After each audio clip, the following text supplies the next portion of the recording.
Waalaikumsalam warahmatullahi wabarakatuh.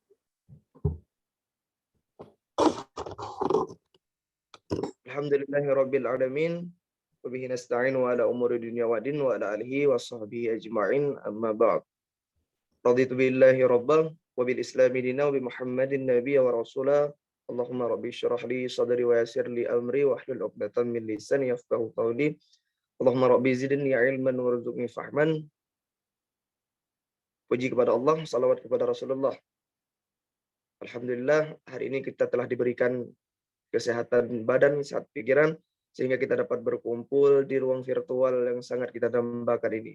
Salawat juga bertangkaikan salam, tak lupa pula kita sanjung sajikan kehadiran Nabi besar Muhammad sallallahu alaihi wasallam, di mana oleh beliau telah berhasil mengubah pola pikir manusia dari alam jahiliyah ke alam Islamiyah, dari alam kebodohan ke alam berilmu pengetahuan, seperti yang kita rasakan saat ini. Ta'zim wal ikraman, saya sendiri yang pertama sekali kepada Ketua Umum kami UIN Araneri Banda Aceh, Bung Ikhwan Jamil, yang saya hormati staf dan jajaran beliau yang hari ini telah menyelenggarakan acara sedemikian rupa ini. Juga takzim wal ikraman saya kepada pemateri-pemateri hebat yang hari ini telah bergabung serta menemani kita di dalam ruang Zoom virtual ini. Teh Mas Rahayu yang sudah meluangkan waktu untuk berhadir bersama kita sama-sama pada hari ini. Juga kepada Teh Destiani Lestari yang telah meluangkan waktu untuk membersamai teman-teman dan adik-adik kita semua di sini.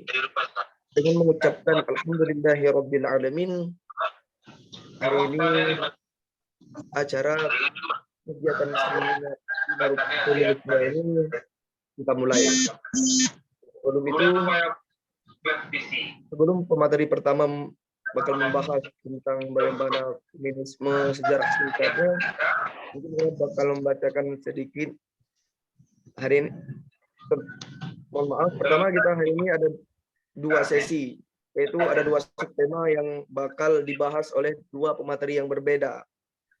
Nah, dengan durasi yang telah ditentukan, mungkin nanti pemateri pertama bakal menyampaikan satu subtema dan pemateri kedua bakal menyampaikan juga subtema. Nah, di akhir itu baru kita lihat dengan judul besar, apakah dengan feminisme solusi untuk berjihad seksual dan sebagainya itu. Nah, mungkin jangan kita berlama-lama lagi, langsung saja kita memasuki pemateri pertama, yaitu dengan subtema feminisme sejarah singkatnya, juga penyebab maraknya kejahatan seksual akhir-akhir ini. Nah, yang bakal disampaikan oleh TM Mas Rahayu, SPD ESOS. Sebelumnya saya bakal bacakan sedikit CV singkat beliau. Nama Mas Rahayu, SPDI ESOS. Aktivitas sekarang, beliau Ketua Bidang Perempuan Pengurus Pusat kami, pengajar Majelis Ta'lim An-Nur Gardenia, pegiat Yayasan Suluh Insan Indonesia, founder dan relawan Yayasan Niru Abi, peneliti The Center for Gender Studies, asisten konselor, Pusat Layanan Psikologi Terpadu UAI, Kepala Sekolah PAUD Quran Al-Muttaqin. Nah, beliau sarjana psikologis Universitas Al-Azhar Indonesia, sekolah tinggi, juga sarjana manajemen pendidikan Islam di Sekolah Tinggi Islam Al-Qudwah Depok, kaderisasi Universitas Darussalam Gontor Ponorogo, Sekolah Pemikiran Islam Jakarta, Sirah Community Indonesian Jakarta, juga di INSIS, Institute for the Study of Islamic Thoughts and Civilization. Juga pernah di Pondok Pesantren Daruz Zahra Tasikmalaya, Pondok Pesantren Jabal Torik Tasikmalaya, juga Pondok Pesantren Al-Munawwarah Tasikmalaya. Luar biasa dengan pengalaman beliau studi di mana-mana, juga berbagai macam aktivitas yang melibatkan perempuan. Mungkin beliau bakal lebih banyak pengetahuan tentang apa itu feminisme dan sebagainya. Mungkin tak lagi berlama-lama, langsung saja kita persilahkan Teh Mas Rahayu SPDI ESOS untuk menyampaikan materinya. Kepada Teh Mas, waktu dan tempat kami persilahkan. Ya, terima kasih jazakumullah khairan katsiran, khususnya kemudian juga kepada PK UIN Araniri ya, Aceh. Selamat pagi teman-teman. Assalamualaikum warahmatullahi wabarakatuh. Waalaikumsalam warahmatullahi wabarakatuh. Waalaikumsalam warahmatullahi wabarakatuh. Ya. Alhamdulillahirabbil alamin wa bihi nasta'in ala umuri dunya waddin. Wassalatu wassalamu ala asrofil anbiya'i wal mursalin Sayyidina Muhammadin sallallahu alaihi wasallam. Teman-teman yang saya banggakan, jadi pada pagi hari ini, sebagaimana tadi disampaikan oleh moderator, kita akan membahas ya apa yang sedang hype dan hangat ya akhir-akhir ini. Jadi banyak sekali lembaga, baik itu lembaga advokasi, lembaga swadaya masyarakat, gerakan-gerakan ekstraparlementer yang hari ini masih sedang mengawal proses berbagai rancangan perundang-undangan mengenai tindak pidana kekerasan seksual yang dulu namanya RUU PKS, kemudian berganti nama ya menjadi RUU TPKS, dan tidak berhenti di situ, ternyata juga ada bagian daripada pemerintah khususnya di di Kementerian Pendidikan dan Kebudayaan itu mengeluarkan satu peraturan menteri yang cukup kontroversi ya beberapa bulan lalu itu tentang Permendikbudristek nomor 30. Ala kulihal semua hal itu merupakan awalnya mungkin dimaksudkan pemerintah untuk menanggapi ataupun memberikan payung perundang-undangan bagi berbagai macam kekerasan ataupun kejahatan seksual yang terjadi. Pertama, saya ingin mengapresiasi ya kepada teman-teman yang mungkin memberi tema ini, karena betul sekali ya bahwa kejahatan seksual ini adalah satu terminologi yang harus kita pakai ya, dan menjadi alternatif daripada kekerasan seksual. Mungkin itu dianggap secara substansi tidak ada bedanya gitu ya, tetapi secara terminologi ini jelas sangat berbeda. Jadi sudah betul ya teman-teman menggunakan terminologi kejahatan seksual bukan kekerasan seksual. Kita akan lihat dan kita nanti akan mendapatkan jawaban di akhir apakah benar feminisme ini atau apakah feminisme adalah solusi dari kejahatan seksual. Ini jawabannya bisa singkat, bisa juga panjang. Tapi kalau kita mau jawaban singkat, saya pribadi ya yang sudah belajar tentang feminisme, kemudian juga ya alhamdulillah ya pernah meneliti tentang feminisme, itu mengatakan kalau feminisme bukan solusi ya dari kejahatan seksual. Kenapa? Nah, kita akan lihat alasannya. Jadi, kalau boleh saya katakan bahwa atas alasan apapun saat ini, feminisme bukanlah solusi, kecuali untuk kaum perempuan di Barat pada awal abad ke-20. Nah, ini akan berkaitan dengan sejarah kelahiran feminisme. Karena, teman-teman, perlu kita pahami bahwa feminisme ini adalah satu produk dari peradaban Barat, di mana peradaban Barat itu identik dengan sekuler liberal. Teman-teman bisa bisa baca referensinya, bisa baca bukunya Dr. Adian Husaini, salah satunya yang berjudul Wajah Peradaban Barat. Atau kalau berkaitan langsung dengan ini, kenapa saya menyatakan statement demikian, ini teman-teman bisa nonton filmnya Suffragette ya. Jadi Suffragette itu adalah salah satu film yang dibuat oleh Amerika, tapi itu menceritakan tentang kondisi sosial masyarakat di London saat itu, di mana yang sangat menonjol di situ adalah bagaimana struktur masyarakat pada saat itu menindas ya secara struktural, itu menindas kaum perempuan, dan kaum perempuan tidak mendapatkan haknya baik secara politik ya ataupun secara individu. Nah, lebih lengkapnya teman-teman bisa akses ya, bisa cari filmnya Suffragette. Kemudian di antara bukti bahwa feminisme ini bukan solusi ya, sebelum kita membahas sejarahnya, ini teman-teman bisa baca buku Kekerasan Seksual versus Kejahatan Seksual, satu paradigma dari paradigma sexual consent yang diterapkan dalam RUU PKS, kurang lebih judul bukunya demikian ya. Itu judul buku dari yang diterbitkan Ayla Indonesia pada tahun 2020.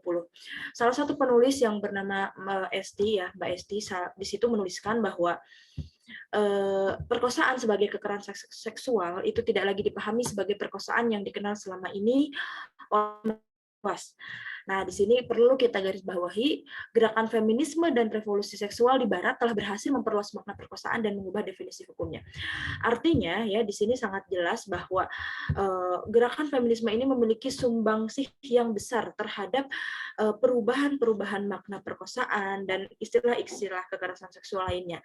Nah, artinya di sini jelas ya bagaimana mungkin kita bisa menempatkan gerakan feminis ataupun feminisme ini sebagai solusi. Ya, jelas di sini secara tersurat, bahkan secara tersiratnya, bahwa justru feminisme itu sendirilah yang menjadi dalang atas gelembung isu tentang kekerasan seksual ini.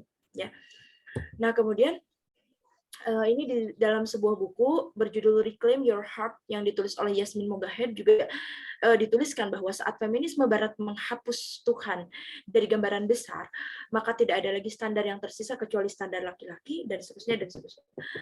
Nah, jadi di sini yang kita garis bawahi itu adalah bahwa feminisme yang lahir di Barat saat itu memang telah menghapus Tuhan dari gambaran besar mereka. Artinya ya di sini ada satu hal yang bermasalah, yang sangat kontradiktif dengan norma dasar bangsa Indonesia. Bangsa Indonesia, falsafah dasarnya itu kan menganut Pancasila, di mana Pancasila menempatkan sila basicnya itu ya, pandangan dasarnya itu terhadap satu sila yang berasaskan ketuhanan yang Maha Esa. Jadi bagaimana mungkin sebuah bangsa yang berasaskan ketuhanan yang Maha Esa bisa menjadikan feminisme sebagai salah satu ideologi solutif gitu ya, atau solusi ideologi yang diusung. Karena tadi jelas secara ideologi pun feminisme dan ideologi bangsa Indonesia yang dianut bangsa Indonesia itu sudah bertentangan gitu ya, di mana feminisme itu nanti kita akan lihat bagaimana sejarahnya dulu itu telah menghapus Tuhan dari kamus besar mereka. Nah, kemudian kutipan lain yang saya cantumkan juga ya, bahwa tugas penting dalam agenda feminis ya. Jadi orang-orang feminis, agenda orang feminis itu salah satu tugas pentingnya itu adalah menyangkal bahwa apa yang perempuan kenakan, kemana dia pergi dan dengan siapa, atau pilihan seksual perempuan di masa lalu itu memiliki relevansi dengan persetujuannya untuk melakukan seks suatu. Jadi kita akan lihat di sini ada apa namanya sexual consent ya. Sexual consent yang belakangan ini juga menjadi paradigma dalam setiap rancangan undang-undang yang dibuat oleh pemerintah ataupun badan legislasi di Indonesia ya, baik itu RUU PKS ataupun RUU TPKS, ketika pihak kontra ya ataupun pihak kita ya, salah satunya kami itu juga melihat bahwa di setiap rancangan perundang-undangan itu ada paradigma seksual consent yang dipakai. Sementara seksual consent ini ya secara tersirat di dalam kutipan ini dikatakan bahwa ini adalah salah satu dari agenda-agenda feminis, karena orang-orang feminis itu nafasnya bagaimana membebaskan para perempuan agar mereka itu tidak merasa terkekang ya dalam berbagai aspeknya, termasuk dengan pilihan seksual mereka. Jadi konsen atau persetujuan dalam hubungan seksual mereka itu adalah salah satu agenda kaum feminis. Nah, kemudian selanjutnya kata kunci dari konsep kekerasan seksual yang diusung feminis ya, sekali lagi yang diusung feminis itu adalah adanya paksaan atau tidak adanya persetujuan dari seseorang. Nah, di sini jelas adanya unsur paradigma seksual consent ya, atau consent itu apa? Persetujuan dalam hubungan seksual. Nah, perlu kita garis bawahi ya teman-teman, perlu kita tekankan bahwa yang dimaksud konsen ataupun persetujuan dalam hubungan seksual bagi mereka itu tidak peduli apakah mereka itu hubungan seksualnya dengan ikatan pernikahan ataupun tanpa ikatan pernikahan, karena bagi mereka yang terpenting itu adalah konsen atau persetujuan. Nah, mereka itu tidak mempertimbangkan pada baik atau buruknya perilaku seksual tersebut, ditinjau dari kesehatan mungkin atau ditinjau dari nilai-nilai agama, sosial, dan budaya yang terdapat pada suatu masyarakat. Akibatnya, perilaku seksual yang selama ini dianggap menyimpang dan beresiko tinggi tertular penyakit kelamin mematikan, ya seperti perzinahan atau LGBT, justru bagi mereka itu tidak lagi dianggap sebagai sesuatu bentuk kekerasan seksual, gitu ya. Itu yang oleh kaum feminis. Dia saya Ayu Zaman, Ayu Ariba Zaman, kader kami juga ya, beliau BP kami Jawa Barat, Beliau menulis di dalam buku tersebut ya bahwa dalam wacana feminisme, nah ini penting kita tahu, dalam wacana feminisme setiap orang itu dianggap memiliki otoritas atas tubuhnya jika dia memiliki kontrol atasnya. Pihak luar diharuskan melakukan konfirmasi jika hendak mengakses tubuh mereka, tubuh pribadi tersebut. Dan perempuan sebagai konfirmasi valid atas hal tersebut, sekaligus menunjukkan kesediaan seseorang untuk menanggung berbagai risiko yang mungkin muncul dari tindakannya itu. Beberapa feminis kemudian menyatakan perempuan boleh melakukan apa saja atas tubuhnya asal dia setuju dan bertanggung jawab. Nah ini tentu sangat bermasalah bagi kita sebagai umat Muslim, karena tadi wacana feminisme itu membangun satu asumsi bahwa tadi my body is my authority. Ya, jadi hati-hati dengan kampanye itu tentang otoritas tubuh. Ya, karena kalau di dalam Islam otoritas tubuh itu bukan milik kita, bukan milik perempuan ya. Kita sendiri bahkan tidak berhak atas tubuh kita. Bahkan pada alam semesta dan seterusnya itu adalah otoritas Allah Subhanahu wa taala gitu ya. Nah, kemudian ini juga oleh Ketua ADA Indonesia Bu Rita Subagio ya, beliau mengatakan bahwa setiap seluruh diskursus mengenai seksualitas itu merupakan hal yang tidak terpisahkan dari gerakan yang mengatasnamakan perlindungan perempuan. Nah, gerakan yang dimaksud di sini tidak lain dan tidak bukan itu ya tentu saja feminisme. Karena apalagi gerakan yang yang di akhir abad ke-20 dari awal abad ke-20 itu menggembor-gemborkan tentang perlindungan terhadap perempuan. Ini jelas yang dimaksud adalah gerakan feminisme. Asumsinya kaum feminis maksudnya, itu berawal dari anggapan bahwa konsep seksualitas tradisional itu tidak pernah memberi tempat pada hasrat seksual perempuan. Salah satu ciri konsep seksualitas tradisional itu dalam pandangan para feminis adalah ketidakhadirannya konsen, ya, atau persetujuan bebas yang diberikan perempuan untuk setiap tindakan seksual atas tubuh mereka. Nah, jadi teman-teman perlu berhati-hati dengan berbagai isu yang digelembungkan akhir-akhir ini, karena memang mereka itu punya kepentingan ya agar apa? RUU PKS ataupun RUU TPKS ataupun Permendikbudristek nomor 30 itu digolkan atau dikabulkan oleh seluruh masyarakat Indonesia, diterima gitu ya, dengan dalih sebagai payung hukum atas berbagai perilaku kejahatan seksual tadi gitu ya. Padahal RUU itu tetap perlu kita kritisi. Kenapa ya? Memang perlu kita payung hukum, tetapi kita perlu mengkritisi RUU tersebut karena di dalam RUU tersebut mengandung paradigma konsen. Ya, paradigma konsen itu tadi sudah kita ceritakan, itu adalah paradigma yang tidak menyelesaikan masalah gitu ya, karena itu diusung ataupun menjadi motif dan wacananya kaum feminis. Nah, kemudian juga di dalam kutipan lain saya temukan bahwa RUU PKS ya yang sekarang telah berganti nama, berganti cover menjadi RUU TPKS itu kental dengan paradigma feminis. Itu dikatakan bahwa di dalam kutipan ini kekerasan seksual itu merupakan kasus yang kompleks dan memiliki banyak faktor penyebab. Berbagai faktor tersebut seharusnya dapat diantisipasi dalam RUU PKS. Akan tetapi, bila faktor relasi kuasa dan relasi gender yang mendapat perhatian besar, kita dapat menilai bahwa RUU ini memang kental dengan paradigma feminis.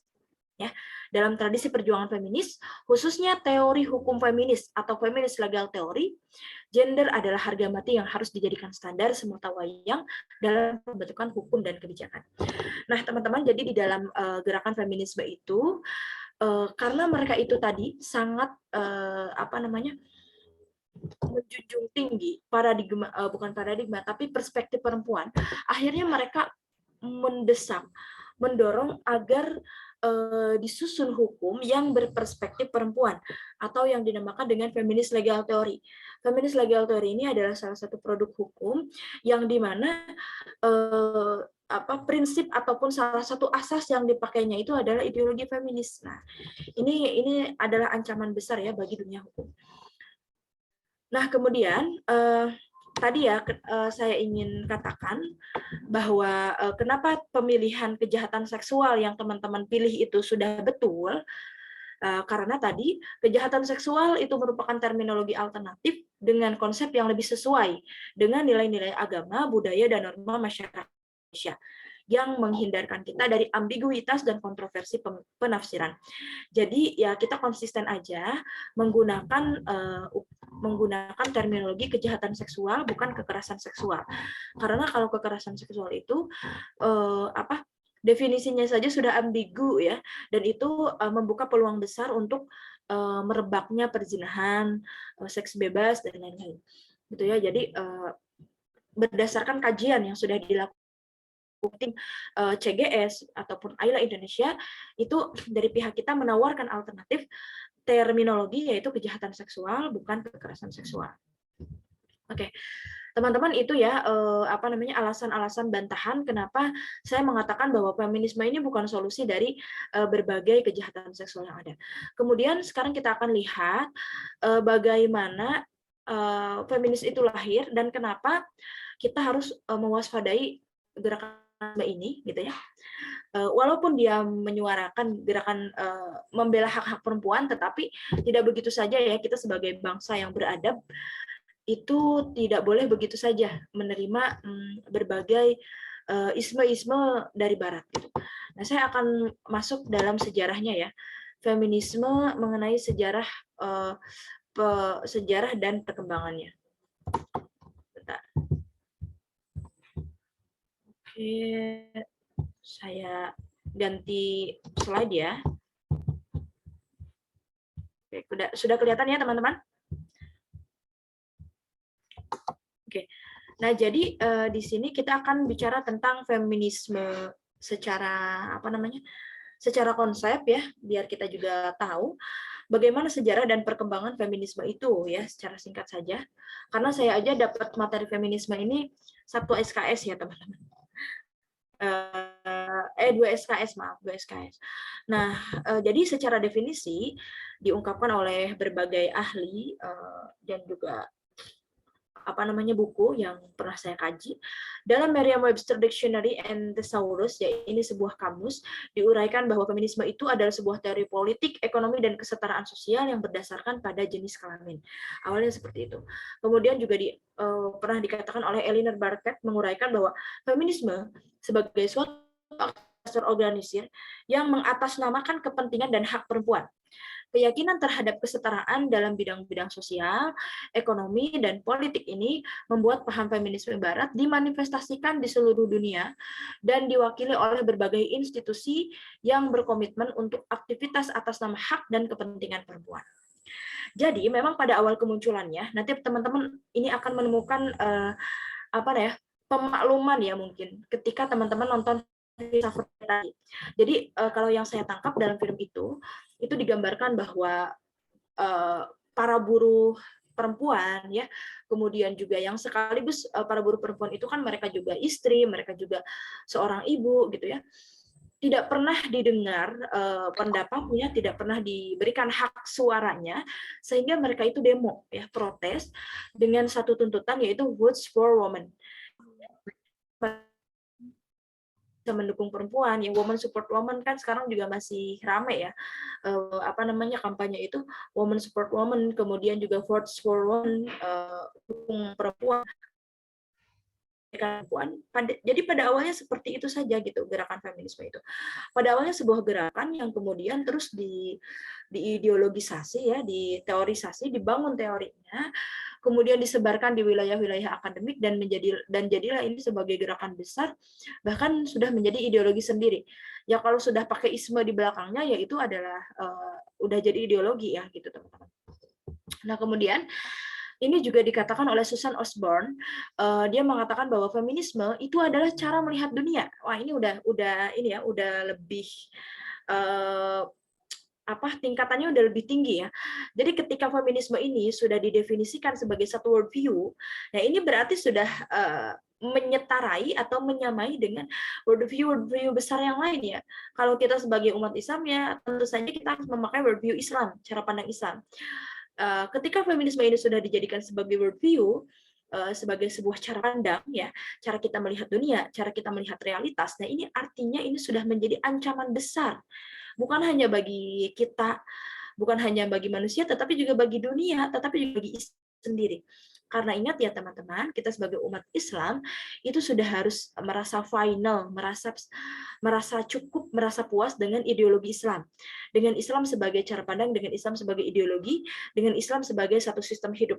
Ya, kita sangat yakin dan sangat mengimani Al-Qur'an di mana Allah Subhanahu wa taala mengatakan di dalam Al-Qur'an itu, "Al-yauma akmaltu lakum dinakum wa atmamtu 'alaikum ni'mati wa raditu lakumul Islam madina." Jadi ketika Islam itu disempurnakan oleh Allah, artinya kita mengimani bahwa Islam itu sudah sempurna, sudah komprehensif sejak ia diturunkan. Jadi kita tidak perlu lagi isme-isme yang lain, tidak perlu lagi ideologi yang lain untuk melengkapi Islam, gitu ya.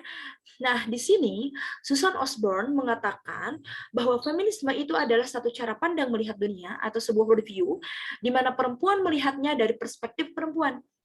Feminisme memusatkan perhatiannya kepada konsep patriarki. Nah, kebetulan dulu penelitian saya di Unida Gontor itu tentang diskursus patriarki dalam gerakan feminisme di Indonesia ya. Jadi saya cukup banyak mengkaji dan meneliti tentang apa itu patriarki. Dan si feminis ini selalu menjadikan patriarki ini sebagai konsep utama yang dimaknai sebagai sistem kekuasaan laki-laki yang menindas perempuan melalui lembaga-lembaga sosial, politik, dan ekonomi. Nah, ini jelas sekali ya kalau kita melihat sekali lagi menonton film Suffragette tadi, itu akan melihat relevansinya ya.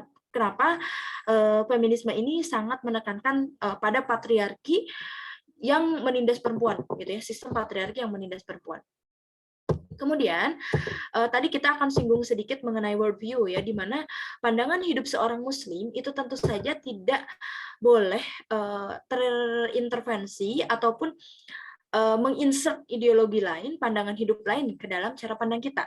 Karena sekali lagi, konsep Tuhan yang telah kita pelajari di dalam akidah Islam, konsep ilmu di dalam sistem Islam, konsep moralitas dan etika, konsep manusia, konsep kehidupan, konsep ukhuwah, konsep jihad, konsep alam semesta yang kita akui itu semuanya ada di dalam Al-Qur'an ya, yang menjadi cara pandang kita dan itu mempengaruhi kita dalam melihat seluruh realitas gitu ya.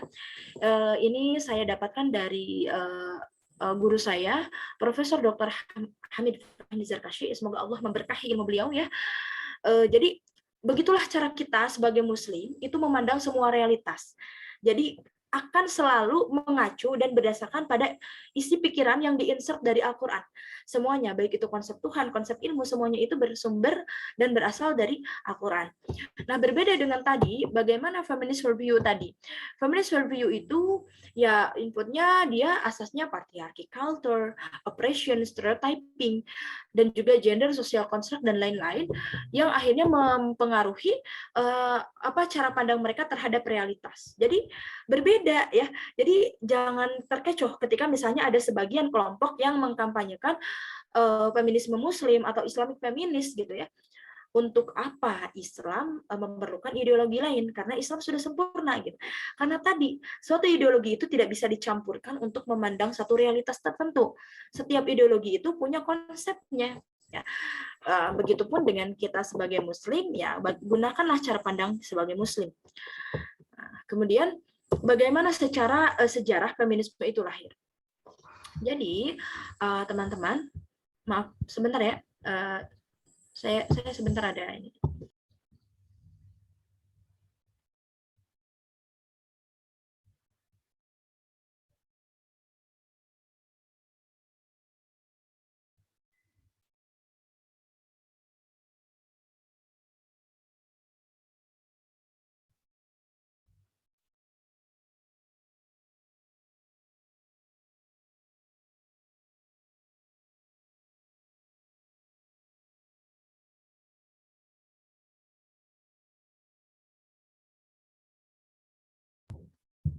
Oke, ya kita kembali lagi ya tentang sejarah kelam masyarakat Barat ya. Kenapa ini perlu disinggung? Karena ini adalah background bagaimana kenapa feminisme itu lahir. Jadi ini kelahiran feminisme itu tidak bisa dipisahkan dari sejarah kelam masyarakat Barat. Pada tahun 1595 itu pernah ada seorang profesor dari Wittenberg University, itu mereka melakukan perdebatan perdebatan yang cukup serius ya mengenai apakah perempuan itu manusia atau bukan. Nah, ini adalah satu bukti sejarah bahwa dulu memang keberadaan perempuan itu sepelekan. Dan ini juga menjadi akar kenapa feminisme itu lahir ya di masyarakat barat. Ya karena itu mereka tidak dianggap sebagai manusia bahkan gitu. Bahkan eksistensi mereka saja diragukan. Eksistensi perempuan saja diragukan. Ya jadi ini pada abad ke-16 berarti. Nah, kemudian sorry sebentar. Nah, dalam kitab Bible ini kita lihat ya bagaimana teks Bible itu menjadi dasar kemunculan feminisme ya. Jadi awal dasar kemunculan feminisme. Di dalam Bible itu pernah dikatakan dalam Sirah ke-42 ayat 14 itu terdapat sebuah ayat yang begini bunyinya. Kejahatan laki-laki itu lebih baik daripada kebajikan perempuan, dan perempuanlah yang mendatangkan malu dan nista. Atau di ayat ke-19-nya itu kan bahwa setiap keburukan dibandingkan dengan keburukan dan ia ditimpa nasib orang berdosa. Nah, jadi kita bisa lihat teks Bible itu begitu problematis ya, begitu bermasalah. Dan wajar saja gitu ya kalau akhirnya kaum perempuan itu membenci hal-hal yang berbau agama, karena peradaban barat pada waktu itu kan adalah peradaban Kristen dan kitab suci mereka ya Bible gitu.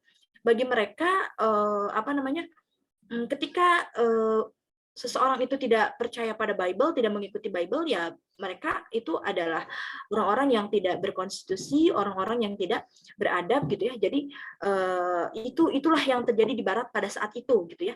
Dan sistem kepercayaan mereka itulah yang sudah bermasalah gitu. Kemudian ada lagi ya di dalam Bilangan ayat ke-8 itu, anak perempuan tidak mendapatkan waris kecuali jika tidak ada pewaris lagi dari laki-laki. Ya. Betapa terdiskriminasinya perempuan ya kalau kita melihat dari ayat-ayat ini. Atau anak perempuan boleh dijual sebagai budak. Nah, itu di dalam kitab Keluaran ayat ke-7. Sementara kalau di Islam kan tidak ada ayat-ayat seperti ini, tidak ada ayat-ayat yang mendiskriminasi, atau kalau dalam istilah mereka itu misoginis ya. Jadi istilah-istilah hadis misoginis itu sebenarnya berasal dari mereka. Hadis misoginis itu artinya hadis yang ayat-ayat ataupun hadis yang merugikan kaum perempuan. Nah, kemudian ada lagi misalnya masih di dalam kitab mereka ya, di dalam kitab Kejadian nomor 16 itu dikatakan bahwa kutukan Tuhan pada perempuan yaitu kesengsaraan saat mengandung, melahirkan dan ditindas laki-laki karena mewarisi dosa Hawa katanya gitu ya. Nah, ini ya jelas sangat provokatif ya kalau kita lihat. Ini saya dapatkan dari slide-nya atau dari pemaparan yang disampaikan oleh Dr. Henry Solahuddin ya, guru saya juga, semoga Allah memberkahi ilmunya. Kemudian ada lagi misalnya di Korintus ya 34-35 perempuan harus tutup mulut di gereja ya. Betapa perempuan itu tidak punya hak ya, tidak punya hak suara.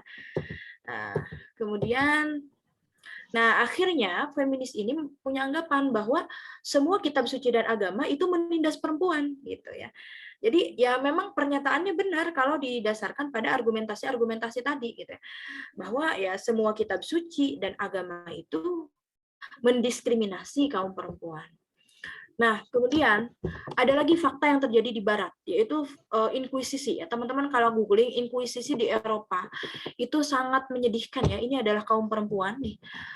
Ini adalah kaum perempuan yang diikat di tiang, kemudian mereka dibakar hidup-hidup, ya pakai tongkat salib ya. Kemudian juga ada lagi yang seperti ini ya. Jadi ini ada alat-alat inkuisisinya, itu mengerikan banget ya. Ini semacam gergaji besi. Kemudian tubuh perempuan itu ditelentangkan seperti ini, lalu mohon maaf ya kemaluannya itu ditusuk pakai besi panas ya, semacam dirajam gitu. Itu adalah bukti ataupun aksi-aksi penyiksaan ya terhadap kaum perempuan di Eropa saat itu, di zaman kegelapan saat itu. Jadi ya wajar gitu ya kalau saat itu feminisme di Barat itu diperlukan ya, karena memang problem agamanya seperti itu. Nah, jadi bagi kaum feminis ada dogma yang abadi gitu ya. Jadi bagi mereka religion is discrimination, agama itu mendiskriminasi, discrimination gitu ya. Dan laki-laki itu juga. Nah, sama halnya ya dengan konsep kesetaraan gender yang diusung juga. Kalau feminis ini kan tidak henti berupaya bagaimana agar mereka itu mengungguli ya, atau kehidupan bagi kaum feminis itu ditandai dengan ketika mereka itu mampu setara dengan kaum laki-laki atau bahkan mengungguli. Maka di dalam ketika tahun 70-an itu 1970 itu mereka ya kaum feminisme itu kemudian mengembangkan konsep kesetaraan gender ya. Konsep kesetaraan gender itu ya yang di Indonesia juga itu sudah mewarnai ya di berbagai kebijakan ya, karena tadi kalau kita lihat UNDP misalnya ya, tolak ukur atau apa namanya indikator dari indeks negara maju itu salah satunya itu tuh ada unsur kesetaraan ya. Nah ini kan sudah ini sekali, sudah kompleks sekali ya. Kemudian wacana gender itu juga diperkenalkan oleh sekelompok feminis di London pada awal 1977. Nah, sejak itu para feminis mengusung konsep gender equality atau kesetaraan gender sebagai mainstream gerakan mereka. Nah, pada mulanya para feminis itu menggunakan isu ya dan kesetaraan perempuan sebagai landasan perjuangan. Jadi tadi ya, karena tadi berbagai konflik ataupun trauma yang ada di Barat dan juga perlakuan dan konstruk sosial yang terjadi di Barat terhadap kaum perempuan, maka kaum feminis ini memang menitik beratkan bahwa isu yang dibangun oleh kaum feminis itu seputar hak dan kesetaraan perempuan. Bagaimana perempuan itu mendapatkan hak politik mereka, hak kehidupan mereka, hak usaha mereka gitu ya. Jadi selalu berbicara tentang hak. Tetapi kemudian feminisme akhir tahun 60-an ini menggunakan istilah penindasan dan kebebasan yang kemudian feminisme menyatakan dirinya sebagai gerakan pembebasan perempuan. Ya, ini udah jelas sekali kalau ketika sebuah gerakan itu mendasarkan asas gerakannya pada kebebasan, yaitu sudah terinfeksi liberalisme. Ya udah pastilah ya, karena itu memang background mereka. Nah, ini adalah gelombang-gelombang feminisme yang pernah terjadi ya. Ini sebagai pengetahuan saja. Jadi pada gelombang pertama itu tadi suffrage, kemudian pembebasan gitu ya, isu hak, kesetaraan hak. Kemudian gelombang kedua itu kesetaraan dan gelombang ketiga itu patriarki bahasanya. Nah, ini adalah pengaruh feminisme secara global. Ya, jadi secara global karena feminisme ini sudah mendunia, sudah mempengaruhi hampir dari ya sepertiga dunia. Kalau dulu Islam itu sudah diekspansi sampai sepertiga dunia, sekarang feminisme sudah terinfeksi di berbagai negara gitu ya, Masya Allah. Ekspansinya udah mengalahkan Islam. Jadi kaum feminis itu bahkan berhasil mempengaruhi PBB, Perserikatan Bangsa-Bangsa, dengan keluarnya CEDAW, Convention on the Elimination of All Forms of Discrimination Against Women. Jadi pada tahun 1990 itu lahir CEDAW yang mengikat seluruh negara untuk meratifikasinya, ya termasuk Indonesia. Hampir seluruh dunia telah meratifikasi kecuali Amerika Serikat dan Iran dan lain-lain. Indonesia juga telah meratifikasi itu dengan reservation tahun 1984 melalui Undang-Undang Nomor 7 dan saat ini telah hadir RUU Kesetaraan Gender yang menunggu untuk disahkan. Ini dulu ya, karena slide ini dibuatnya udah lama banget. Dulu jadi ketika ada RUU KG ya, RUU Kesetaraan Gender, sebenarnya ini sama aja ya ketika RUU KG, terus juga ada lagi RUU apa namanya? Ya setelah KG itu kan setelah kesetaraan gender ya muncul RUU PKS, RUU TPKS ya sampai sekarang. Itu sebenarnya satu nafas ya, satu background gitu. Cuman beda-beda aja, motifnya beda, covernya beda gitu. Tapi sebenarnya paradigma dan juga ideologi materinya itu masih sama. Nah kalau kalian mau membedakan atau mengidentifikasi isu-isu filosofis dalam feminisme itu mudah sekali, karena feminis ini atau feminisme ini nggak jauh-jauh ya, bahasanya itu seputar justice, keadilan, equality atau terus happiness atau kebahagiaan, love, cinta, universal, perempuan dan lain-lain. Itu ya isu-isu dasar dalam feminisme. Kemudian tadi feminisme dan agama itu jelas sekali bahwa agama dan feminisme itu bertentangan gitu ya, karena mereka tadi beranggapan bahwa semua agama itu sama, semua agama itu bersifat diskriminatif dan juga tidak memberikan ruang kepada perempuan ya. Ya jadi ini tadi feminist legal theory yang sempat saya singgung, bagaimana feminist theory ini dibangun sebagai satu hukum yang berperspektif perempuan. Bagaimana mungkin coba ya, logikanya gini teman-teman.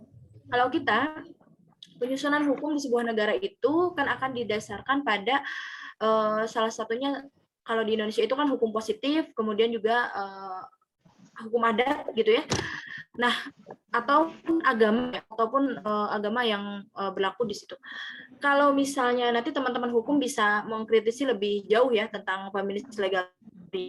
Nah, kalau dalam feminist legal theory itu selain daripada Undang-Undang Dasar 45, kemudian juga tadi hukum positif dan lain-lain yang tadi, itu mereka menambahkan salah satu asas pandangannya itu pada perspektif perempuan gitu ya. Sementara perspektif perempuan itu kan bagaimana mungkin bisa dijadikan satu landasan hukum, karena ya itu terlalu subjektif gitu ya teman-teman.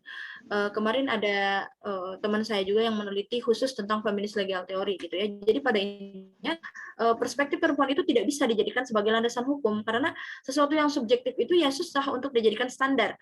Contoh misalnya di sini siapa ya yang ahwat, di sini siapa, coba saya sebutkan yang ahwat. Di sini ada siapa, Rahma ya, Rahma Yuliza misalnya, dan di sini ada Siti Namira ya. Contoh ini saya mau mencontohkan aja ya.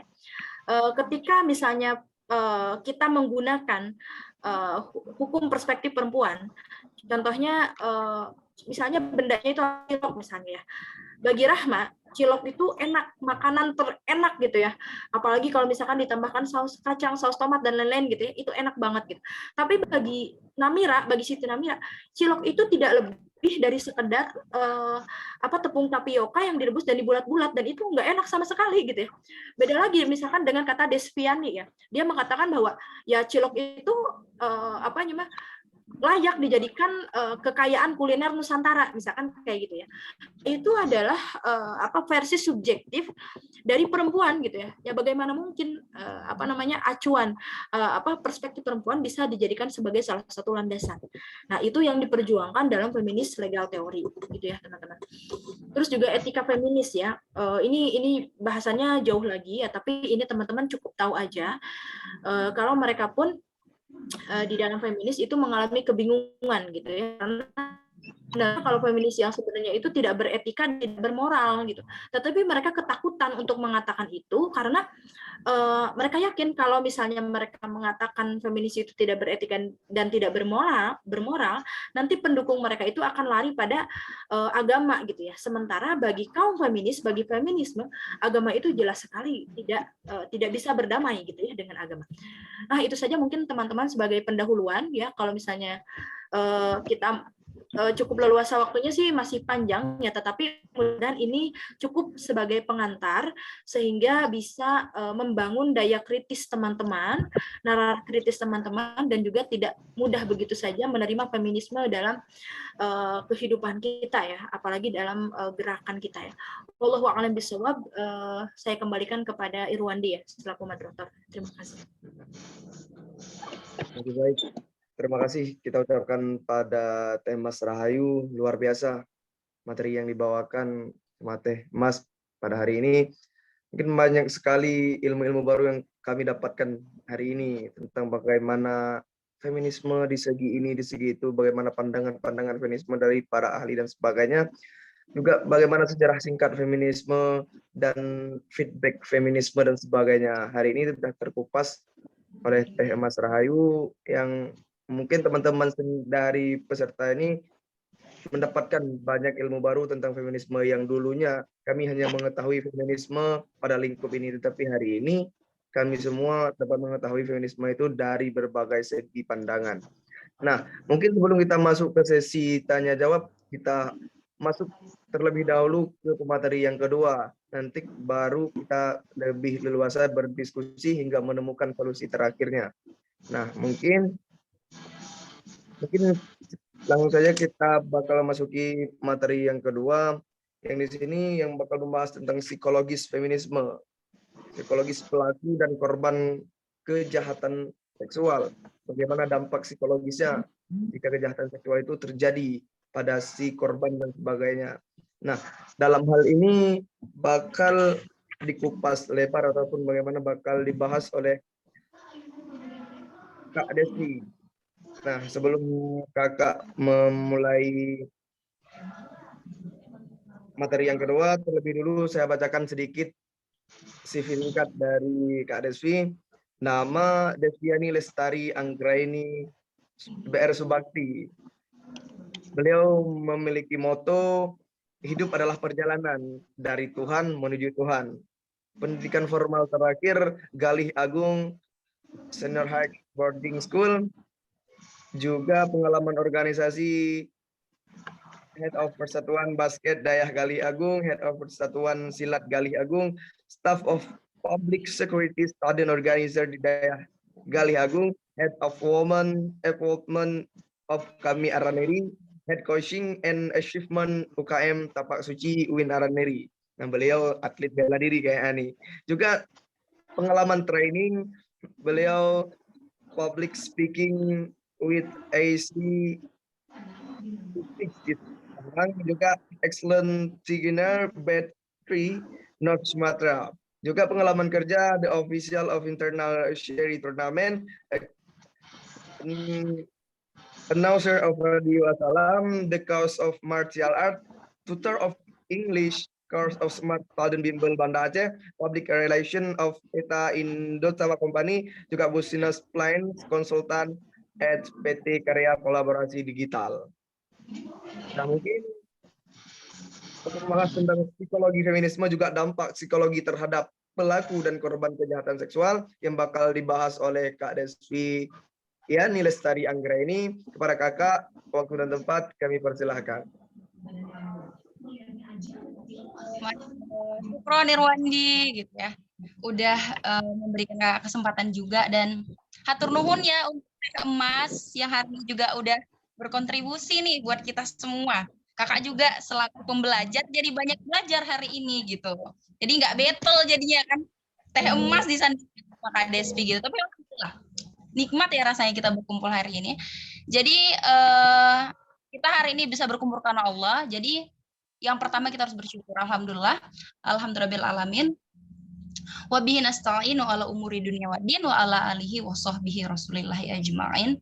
Dan juga karena Rasulullah perjuangan Islam tersebut sehingga kemanisan ilmu bisa kita peroleh hari ini secara gampang. Ada akses teknologi, kemudian ada forum, ada banyak sekali fasilitas yang bisa kita manfaatkan untuk sharing ilmu, termasuk talk show virtual yang kita laksanakan hari ini. I don't have any kind of knowledge tentang feminism dan psikologi actually, ya.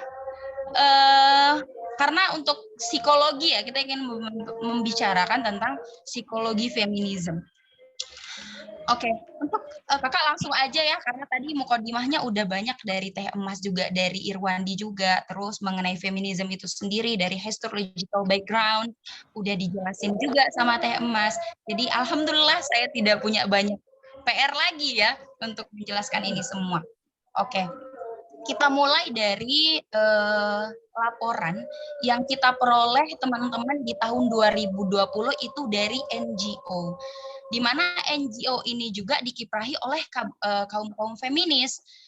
Kaum feminis ini sangat diberikan panggung yang begitu accessible ya, untuk kemudian kita dengar suara mereka. Playing victim ya, dikatakan seperti itu. Jadi teman-teman, pada tahun 2020 itu terlansir nih dari International NGO Forum Indonesian on Development, mengatakan bahwasanya studi kuantitatif barometer kesetaraan gender itu menunjukkan bahwa 57% korban kejahatan seksual mengaku kasusnya itu tidak kemudian dituntaskan hingga akhir. Jadi dia itu berakhir secara tidak ada kepastian gitu. Gimana rasanya pada saat kita kemudian menginginkan suatu kepastian, tapi yang kita peroleh adalah sesuatu yang semu. Sakit dong gitu ya. Jadi berdasarkan laporan ini nih teman-teman, 39,9% itu si pelaku kejahatan seksual ini itu membayar korban. Apa yang terjadi? Kasus tuntas. 26%-nya itu memilih untuk dinikahkan dengan si korban tadi. Gimana itu cerita? Setelah kemudian kita dilecehkan, kemudian terjadi kekerasan seksual, terjadi kejahatan seksual dalam hidup seorang wanita, gitu. Miris sekali ya. Kemudian 19,2% hanya itu saja yang terusut hingga berakhirnya hidup si pelaku kekerasan seksual, si pelaku penjahat seksual tadi di penjara. Nah, tentunya ini sangat memberikan dampak ya. Kak, bagaimana sih sebenarnya psikologi seorang penjahat tadi? Kenapa sih dia bisa melakukan itu gitu? Oke. Angkat dari innernya itu ataupun pelecehan seksual ataupun hanya kemudian melakukan hal-hal yang menurut halayak ramai itu biasa, tapi bagi kita tidak biasa ya. Apalagi terlebih kita adalah kaum muslimin yang memiliki regulasi dan aturan yang memang paripurna dan sempurna gitu. Saat kita diperlakukan demikian di publik, kita tidak terima dong. Seperti catcalling. Kita lewat nih, assalamualaikum Ukti. Nah, itu catcalling yang berbalut syariah ya kan. Assalamualaikum Ukti, kita sudah merasa terganggu dong untuk hal-hal seperti itu. Dan mereka tetap narsis nih pelaku pelecehan seksualnya. Kita sudah merasa terlecehkan dengan hal seperti itu gitu.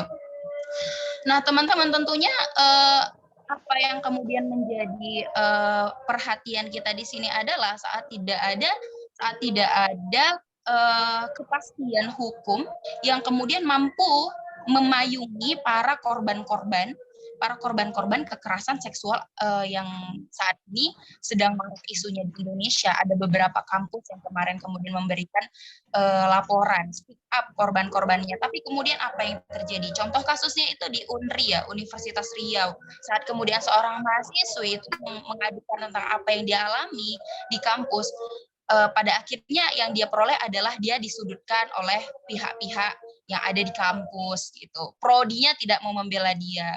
Banyak lagi universitas besar lainnya saat kemudian si korban mengadu apa yang kemudian dia alami, kekerasan ataupun pelecehan seksual apa, kejahatan seksual apa yang dia alami, pada akhirnya maka legitimasi kampus terhadap hak penyematan gelar akademisnya dicabut. Dia tidak diperbolehkan untuk mengikuti yudisium. Itu kan miris sekali gitu kan.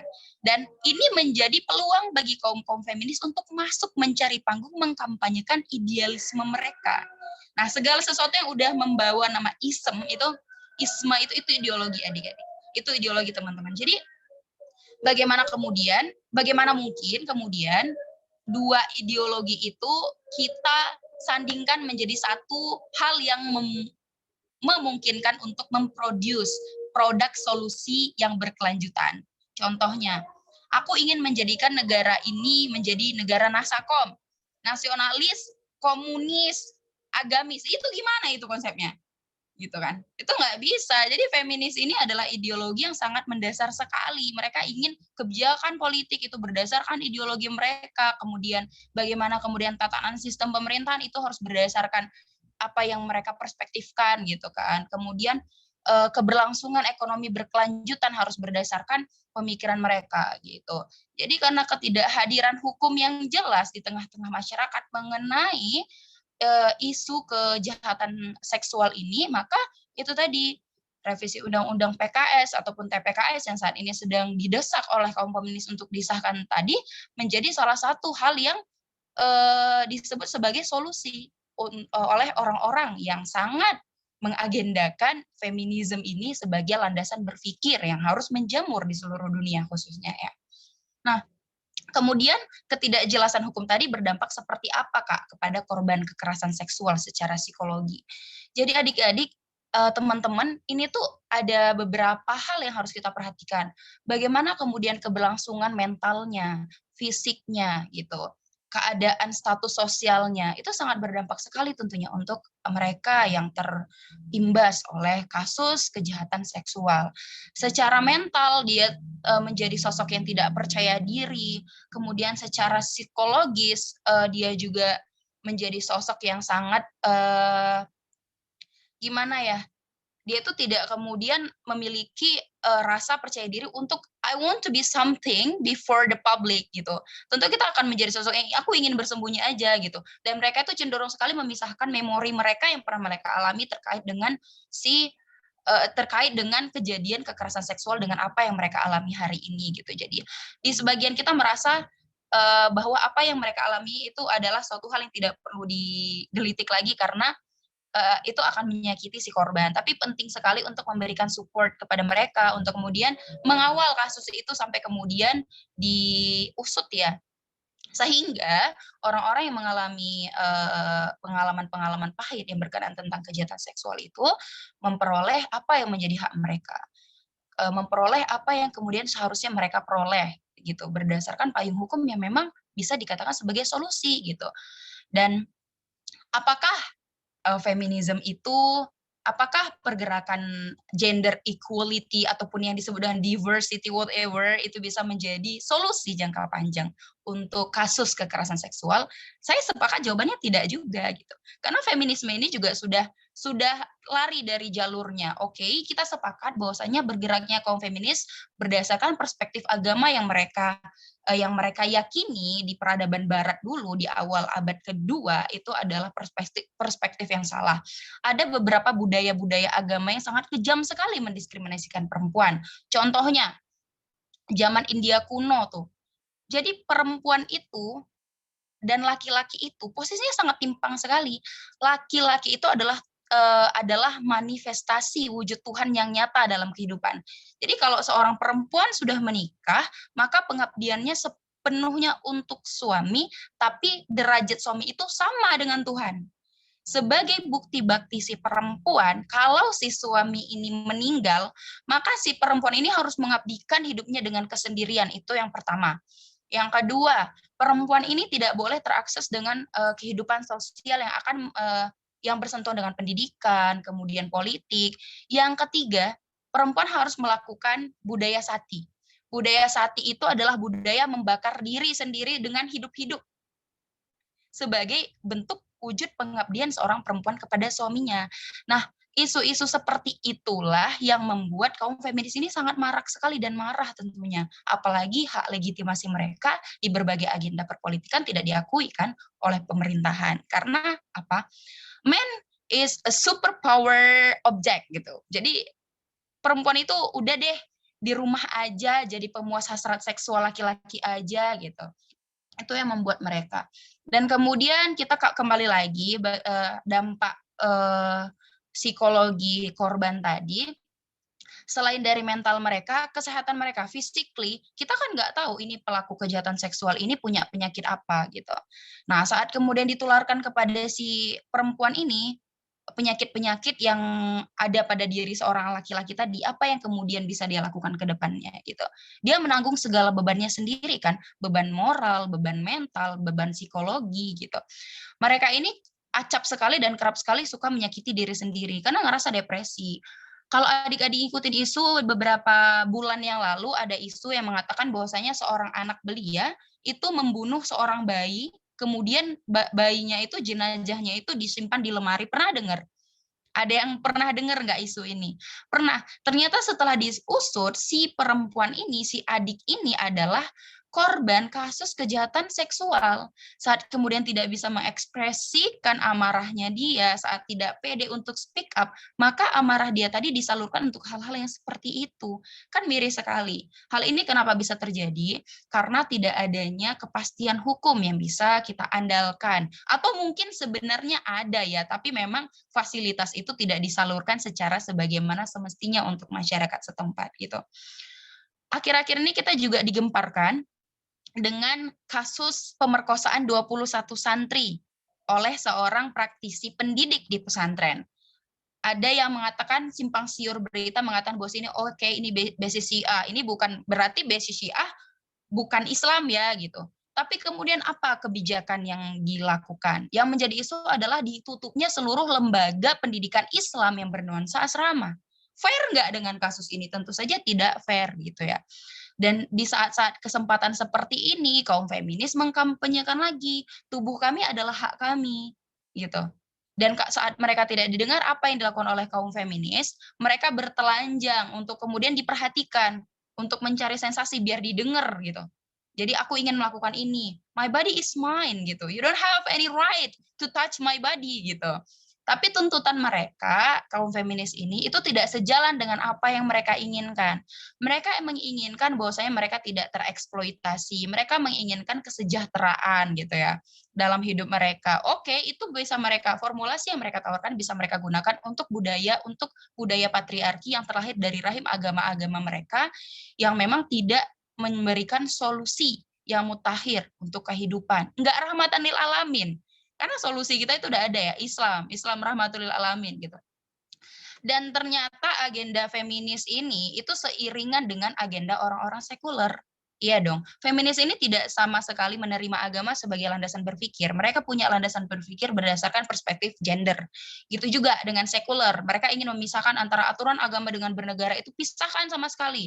Jangan masukkan agama ke dalam regulasi pendidikan, perpolitikan, ekonomi. Enggak ada itu gitu. Jadi absenkan Tuhan di kehidupan sehari-hari. Tuhan hanya ada di gereja, Tuhan hanya ada di kuil, Tuhan hanya ada di masjid. Jadi seperti itu perspektif sekuler, ya kan? Dan kemudian hadirlah si feminis yang juga tidak mau mengakui ataupun menerapkan apa yang kemudian diajarkan oleh agama mereka gitu. Seagenda dong. Kemudian mereka berkolaborasi menjadi satu sehingga memunculkan budaya modernisasi gitu. Modern kita ini gitu. Adik-adik kalau mengikuti itu Indonesia Feminis. Di Indonesia Feminis itu adalah salah satu platform mereka untuk mengkampanyekan ideologi feminis. Itu di-follow. Nggak apa-apa kok kita nge-follow platformnya mereka untuk mengetahui isu-isu mereka. Nah, saat ini kan kita sedang dimarakkan tuh dengan toleransi beragama, dengan moderasi beragama dalam keberagaman. Kemudian ada surat edaran untuk kemudian sekolah Islam itu memampang selamat Natal gitu ya, kalau ngikutin isu. Dan kaum feminis kemudian memberikan satu isu baru lagi. Feminis ini ada aja yang dilakukan ya di Indonesia gitu. Mereka punya satu jargon baru ataupun opini yang mereka giring baru.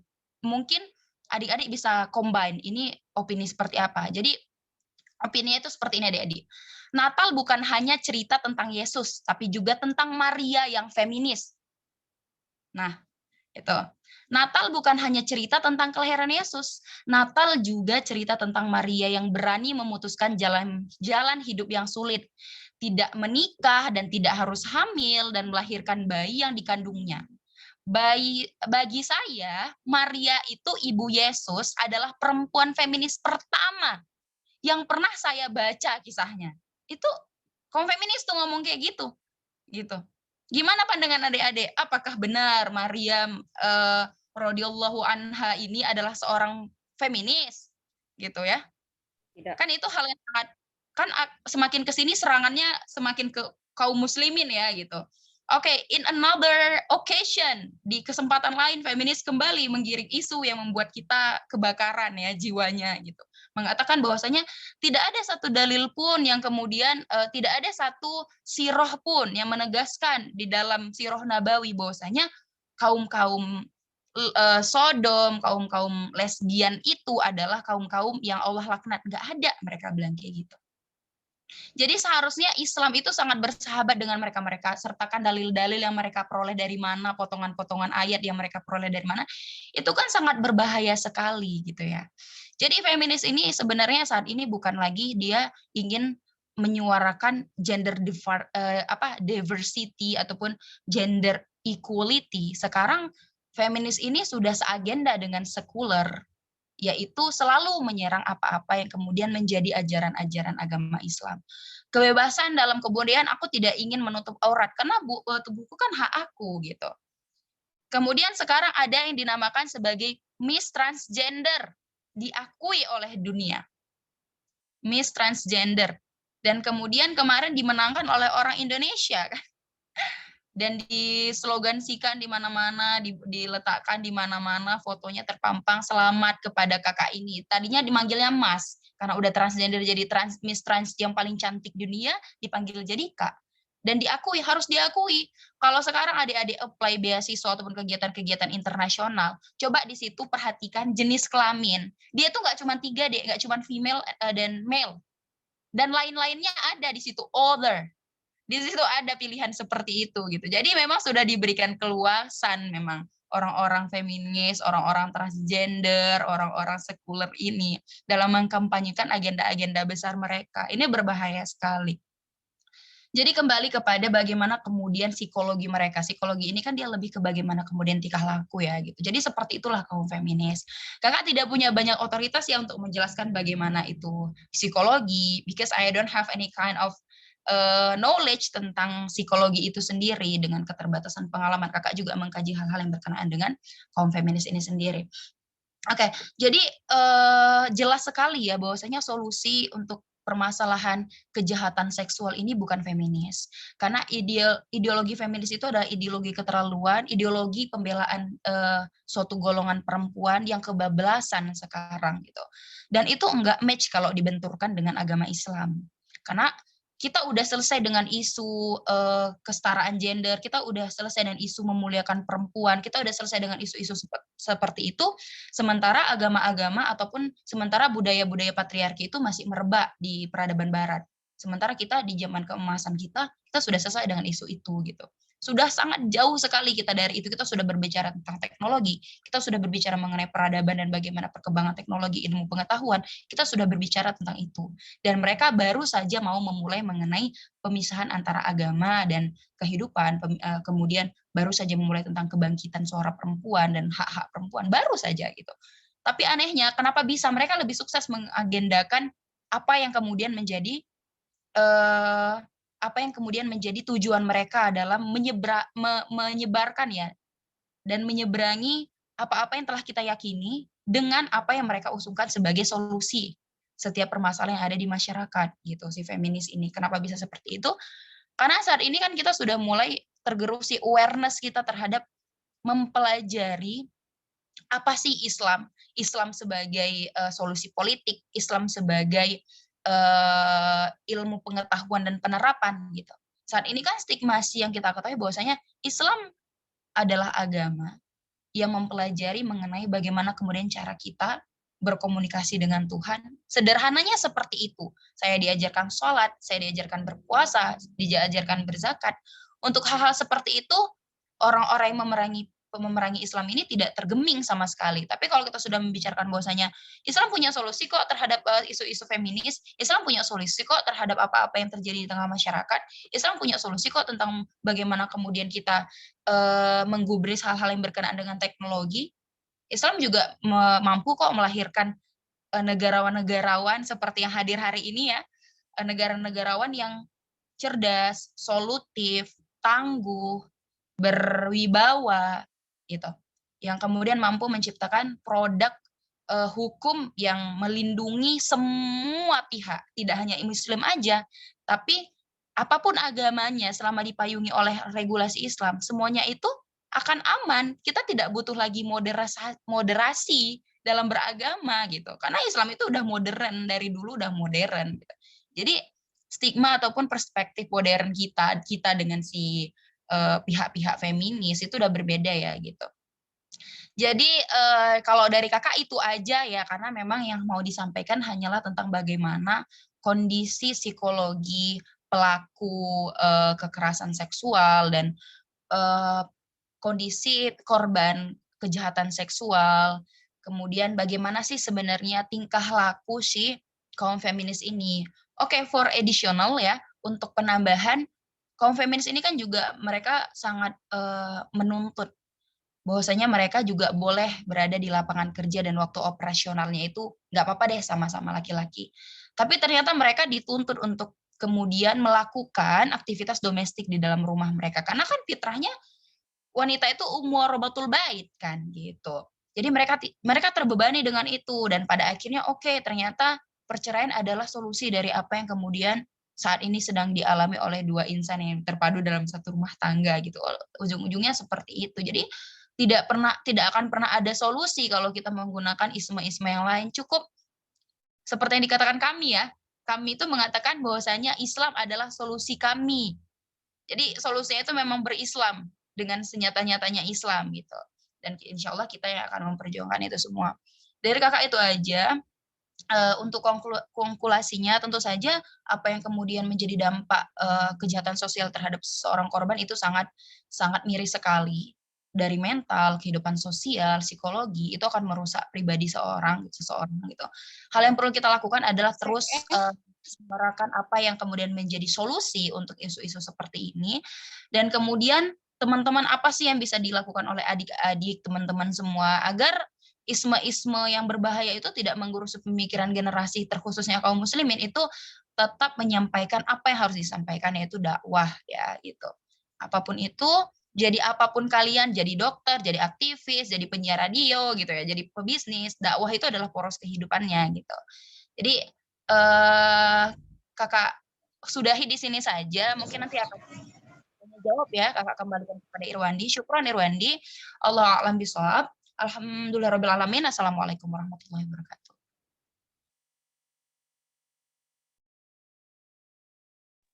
Baik, terima kasih luar biasa. Terima kasih kita ucapkan pada Kak Despiani Lestari. Nah, mungkin hari ini banyak kali ilmu-ilmu yang kita dapatkan dari kedua pemateri ini, terlebih dari aspek sejarah feminisme, juga aspek psikologi feminisme, banyak kali yang kita dapatkan. Nah, tadi dari Teh Mas sendiri sudah menjelaskan bagaimana apa itu feminisme, juga sejarah-sejarah singkatnya. Juga dari Kak Desviani Lestari sudah menjelaskan bagaimana psikologis tentang feminisme. Saya kemarin pernah bergabung di Generasi Berencana BKKBN Aceh, Kak. Jadi ketika kami sebagai konselor muda menemukan isu-isu kejahatan seksual, kebanyakan korban itu nggak berani speak up untuk kami selesaikan ataupun kami konsultasikan pada konselor-konselor muda itu. Nah, jadi permasalahan pertama jika korban itu sudah mengalami kejahatan seksual itu, orang itu ketika sudah berhadapan dengan kita masih ada hal-hal yang memang tidak keterbukaan. Nah, terutama dari kita konselor muda itu menanggapinya bahwa mental mereka kena, juga pengaruh-pengaruh imunnya semua dampak karena kejahatan seksual yang mereka alami. Nah, juga di BKKBN sendiri itu permasalahan kejahatan seksual pada perempuan terutama itu banyak kali laporan yang masuk. Apalagi kita tidak memandang bagaimana Aceh ini sendiri. Ini terkhusus buat Teh Emas, mungkin ini permasalahan di Aceh. Di Aceh ada juga hal-hal seperti itu. Walau memang udah diklaim sebagai syariat Islam, dengan berbagai macam hal-hal yang bakal disangsikan kepada teman-teman pelaku kejahatan seksual maupun sebaliknya, itu udah hal-hal udah diatur di kanun Aceh sendiri. Itu tak terlepas, tetapi masih ada juga kekerasan ataupun kejahatan seksual yang teman-teman di Aceh ini dapatkan. Nah, mungkin itu saja yang disampaikan pemateri. Sekarang kita buka sesi tanya jawab pada teman-teman semua. Kita buka 2 buat untuk Teh Emas dan 2 untuk Kak Desviani Lestari. Nah, kepada teman-teman yang ingin bertanya, silahkan langsung dibuka mic-nya dan sebutkan nama, asal, dan mau tanya kepada siapa. Pada teman-teman, saya persilahkan untuk bertanya tentang materi kita pada hari ini. Silahkan. Baik, saya Kak. Perkenalkan, nama saya Fahmi Rezeki, berasal dari Takengon, Aceh Tengah. Banda Meriah, Ampahan. Jadi yang ingin saya tanyakan sebenarnya mengarah kepada saran kan, mengenai tentang feminis yang dewasa ini banyak dan marak terjadi kekerasan seksual gitu. Menurut saya, selain dari dalam ilmu agama, semestinya ini seandainya coba ada gitu seperti kakak Kak Despiana gitu kan, wanita-wanita yang tangguh gitu, selain bisa mendampingi agama juga mempunyai jiwa protes yang keras gitu Kak. Tapi saat ini kita lihat hanya yang ditanamkan dalam baik dalam pendidikan formal maupun pendidikan non formal itu bagaimana caranya kita samina wa ata'na gitu Pak Kak. Terlebih lagi ke kaum perempuan itu. Tidak ada gitu memiliki jiwa yang protes gitu Kak, kritis. Apalagi yang terjadi tentang 21 santri. Nah, ini kan kok bisa terjadi dari 2016? Apakah nggak ada yang protes gitu? Atau malah karena ada sampai nama ataunya tadi, atau apa gitu sebenarnya yang terjadi pada feminim? Nah, mungkin karena pendidikan memang dari sekolah dasar, SMP, SMA kadang hanya dididik itu sampai nama ataunya, tidak ada pendidikan dengan kritis. Kan kita tahu, maksud saya ketika saya mahasiswa baru saya tahu itu apa itu kritis. Sedangkan yang korban saat ini kita lihat bukan hanya golongan besar, balita, umur 5 tahun dan sebagainya, Kak. Nah, ini kan merupakan pelajaran. Jadi yang ingin saya tanyakan itu, bagaimana tuh cara menimbulkan rasa kritis? Nanti jangan terjadi lagi macam tadi, kejadian udah dari 2016, tapi kok terungkap baru tahun 2021, itu pun sudah ada terakhir 9 anak gitu. Kok diam saja gitu kan kita sebagai wanita gitu. Gitu Kak, mungkin pertanyaan Kak. Oke, baik, terima kasih Fahmi. Ini buat Kak Desvi atau buat Teh Mas pertanyaannya? Buat Kak Deswi, Kak. Oke, terima kasih. Nah, mungkin selanjutnya dari teman-teman silahkan bertanya biar nanti sekalian pemateri kita menjawab. Assalamualaikum warahmatullahi wabarakatuh. Waalaikumsalam warahmatullahi wabarakatuh. Perkenalkan, nama saya Rahmeliza, saya berasal dari Aceh Selatan. Saya ingin bertanya kepada Bu Desviani. Saya panggil Mbak atau Kakak nih? Enaknya dipanggil. Kakak aja ya. Saya ingin bertanya kepada Kakak, bagaimana pendapat Kakak jika ada seorang wanita atau akhwat atau cewek lah yang terkena pelecehan seksual dan itu terjadi di lingkungan kita? Apakah kita yang melihatnya hanya sebagai penonton secara psikologis, apakah kita harus menjauhi dia atau kita hanya menonton dari kejauhan aja? Bagaimana pendapat Kakak secara psikologisnya yang apabila yang di dekat kita itu terkena pelecehan seksual? Oke, sekian, terima kasih. Assalamualaikum warahmatullahi wabarakatuh. Waalaikumsalam warahmatullahi wabarakatuh. Nah, mungkin 2 lagi buat Teh Emas, bisa teman-teman tanyakan. Cek. Baik, Assalamualaikum warahmatullahi wabarakatuh. Waalaikumsalam warahmatullahi wabarakatuh. Sebelumnya, perkenalkan, nama saya Muhammad Haikal. Alhamdulillah sekarang mendapat amanah sebagai Ketua Departemen Kebijakan Publik kami Araniri. Dan salam kenal juga untuk Teh Emas dan Kak Desvi yang telah memberikan materi yang sangat luar biasa. Jadi saya pun maksudnya banyak mendapat wawasan baru lah. Dan ini luar biasa tuh hari ini. Jadi ingin saya bertanya pada Teh Emas. Menurut Teh Emas, apa hal-hal kecil yang maksudnya contoh-contoh kecil yang telah membuat orang terpengaruh dengan feminisme? Maksudnya mungkin kadang orang nggak sadar dia sudah mulai teracuni dengan feminisme, tapi bukan dalam hal yang skala besar.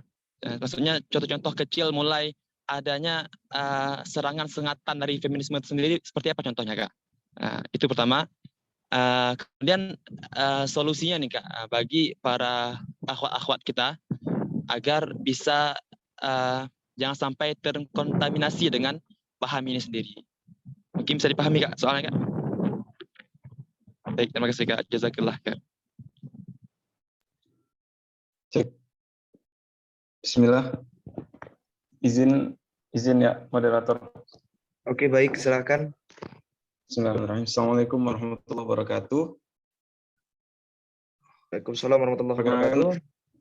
Namanya Jisman Fadli dari Komisariat Gurindam 12 Tanjung Pinang. Sebelumnya ini ingin menyampaikan ya bahwasanya beberapa hari yang lalu ya, atau seminggu yang lalu lah, itu ada di akun Feminis Indonesia ya, mungkin kawan-kawan sudah baca, mungkin sudah ada yang baca yang bahas Kak Desviani juga tadi kan ada yang tentang perempuan transgender ya, yang laki-laki yang transgender. kemudian diakui gitu di sambutan yang ucapan selamat gitu lah. Nah,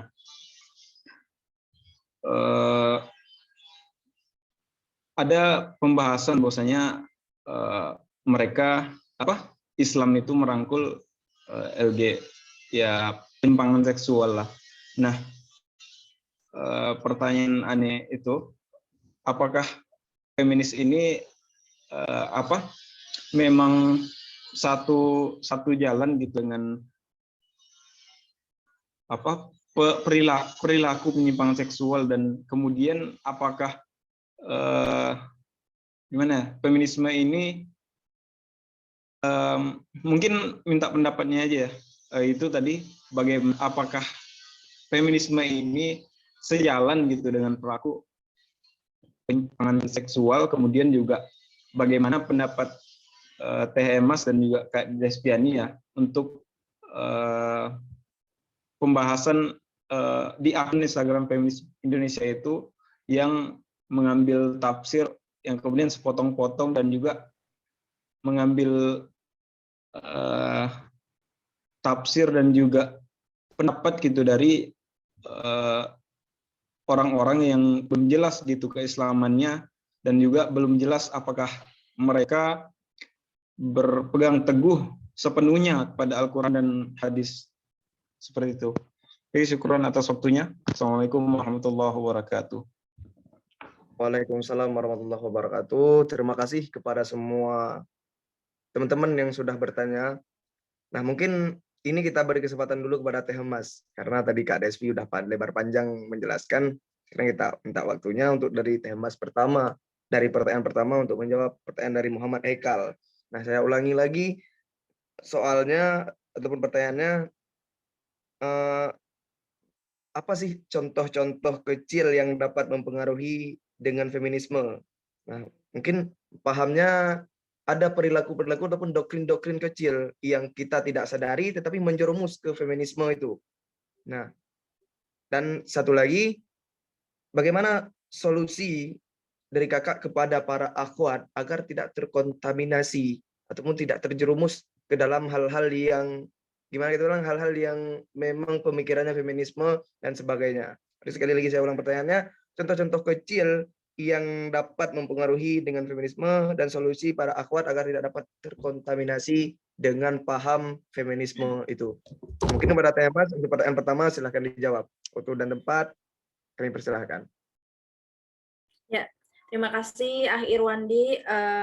Mbak Kak Desvi, ini duluan. Terima kasih juga kepada Ah Haika, pertanyaan yang bagus. Jadi banyak sekali ya contoh, di antaranya kalau contoh-contoh kecil itu ketika misalnya ada kampanye-kampanye tadi ya saya sebutkan woman support woman ya, itu contoh kecil ya. Mungkin itu terlihat benar ya kan, ya emang kita harus mendukung sesama perempuan gitu, tetapi itu akar daripada paham tersebut atau terminologi itu berasal dari paham feminisme gitu ya, di mana ya itu tadi sejarahnya tadi sudah saya terangkan. Atau misalnya lagi ada istilah-istilah semacam pemberdayaan perempuan gitu. Nah, ini di sebagian organisasi muslim juga masih dipakai ya, karena mungkin nggak tahu karena ini saya juga lama ya mencari istilah ini tuh benar nggak sih sebenarnya istilah ini. Nah, ternyata istilah pemberdayaan perempuan itu juga secara sadar ataupun tidak sadar itu juga bagian dari agenda mereka gitu ya. Jadi kalau secara institusi, feminis itu kan pernah mempengaruhi institusi kenegaraan atau institusi pemerintah itu, khususnya di lembaga Komnaspers ya kan, di Komnaspers, kemudian juga di Komnaspers itu juga salah satu bentukan mereka, kemudian juga di Kementerian Pemberdayaan Perempuan dan Anak ya, itu juga bagian dari agenda itu. Tadi ada hubungannya dengan Sedao tadi ya. Sebenarnya istilah-istilah itu mungkin tidak begitu fatal ya, tetapi kalau bagi orang-orang yang sudah tahu bagaimana urgensinya kita menggunakan istilah-istilah yang benar itu, ya sebaiknya itu dihindari gitu ya. Atau itu secara ya. Karena kalau kata Prof. Alatas, teman-teman, jadi di balik setiap bahasa itu ada istilah, dan di balik istilah itu ada konsep, di itu Jadi bahasa itu tidak bisa berdiri sendiri gitu. Itu secara bahasa. Kemudian mungkin secara perilaku oleh paham feminisme, yaitu ketika misalnya ya udahlah emansipasi perempuan gitu ya. Kali-kali perempuan itu merdeka dari pekerjaan rumah gitu misalkan, atau aku juga pengen me time gitu ya, pengen quality time ya, itu sepintas itu tidak salah gitu, sama tidak salah. Tetapi ya untuk apa harus mengkampanyekan itu, seolah-olah perempuan kalau di dalam rumah itu tertindas atau tidak merdeka gitu. Toh kita tidak merasa seperti itu kan gitu, perempuan gitu. Tadi Kak Desvi juga mengatakan kalau perempuan itu di rumahnya ya itu fitrah mereka gitu ya. Tidak perlu perempuan itu merasa terdiskriminasi hanya karena mereka di rumah saja gitu ya. Atau misalnya perempuan itu harus berdikari, ya perempuan itu harus setara dengan laki-laki. Nah, paham-paham seperti itu adalah contoh-contoh kecil bahwa itu sudah terinfeksi paham feminisme. Oh ya, tadi saya menyebutkan quality time dan me time ya. Mohon maaf karena kenapa saya mengatakan demikian ya, karena di dalam Islam itu ya tidak ada quality time dan me time gitu. Ya kalau kita butuh liburan ya liburan aja gitu, nggak perlu istilah itu. Itu adalah istilah-istilah yang berlatar belakang liberal gitu ya. Bagi mereka ya seolah-olah hidup itu adalah paksaan, hidup itu adalah kekangan gitu. Padahal ya Islam itu mengajarkan kepada kita tawazun dalam membagi waktu, kemudian munazamun fi syu'unihi, tertata dalam setiap urusan ya. Kalau kita memang butuh istirahat ya istirahat aja secukupnya gitu. Tidak ada waktu yang dipilah-pilah, yang dipisah-pisah atau yang didikotomi antara dunia dan akhirat kan. Karena seluruh kehidupan kita itu kan adalah untuk dakwah gitu. Kalau di Islam kan demikian. Nah, kemudian bagaimana solusinya untuk ahwat-ahwat kita agar tidak terkontaminasi? Ya, tidak ada solusinya, itu ya kembali kepada ajaran Islam ya, belajar terus. Belajar membaca dan mengenali paham ini. Kata Imam Syafi'i ya, ketika kita mempelajari kesalahan-kesalahan atau paham-paham yang salah, itu bukan berarti kita sedang ikut pada paham tersebut, tetapi kita sedang mempelajari kesalahan itu agar tahu kelemahan musuh begitu ya. Nah, itu dikatakan oleh Imam Syafi'i dan juga beberapa ulama lain.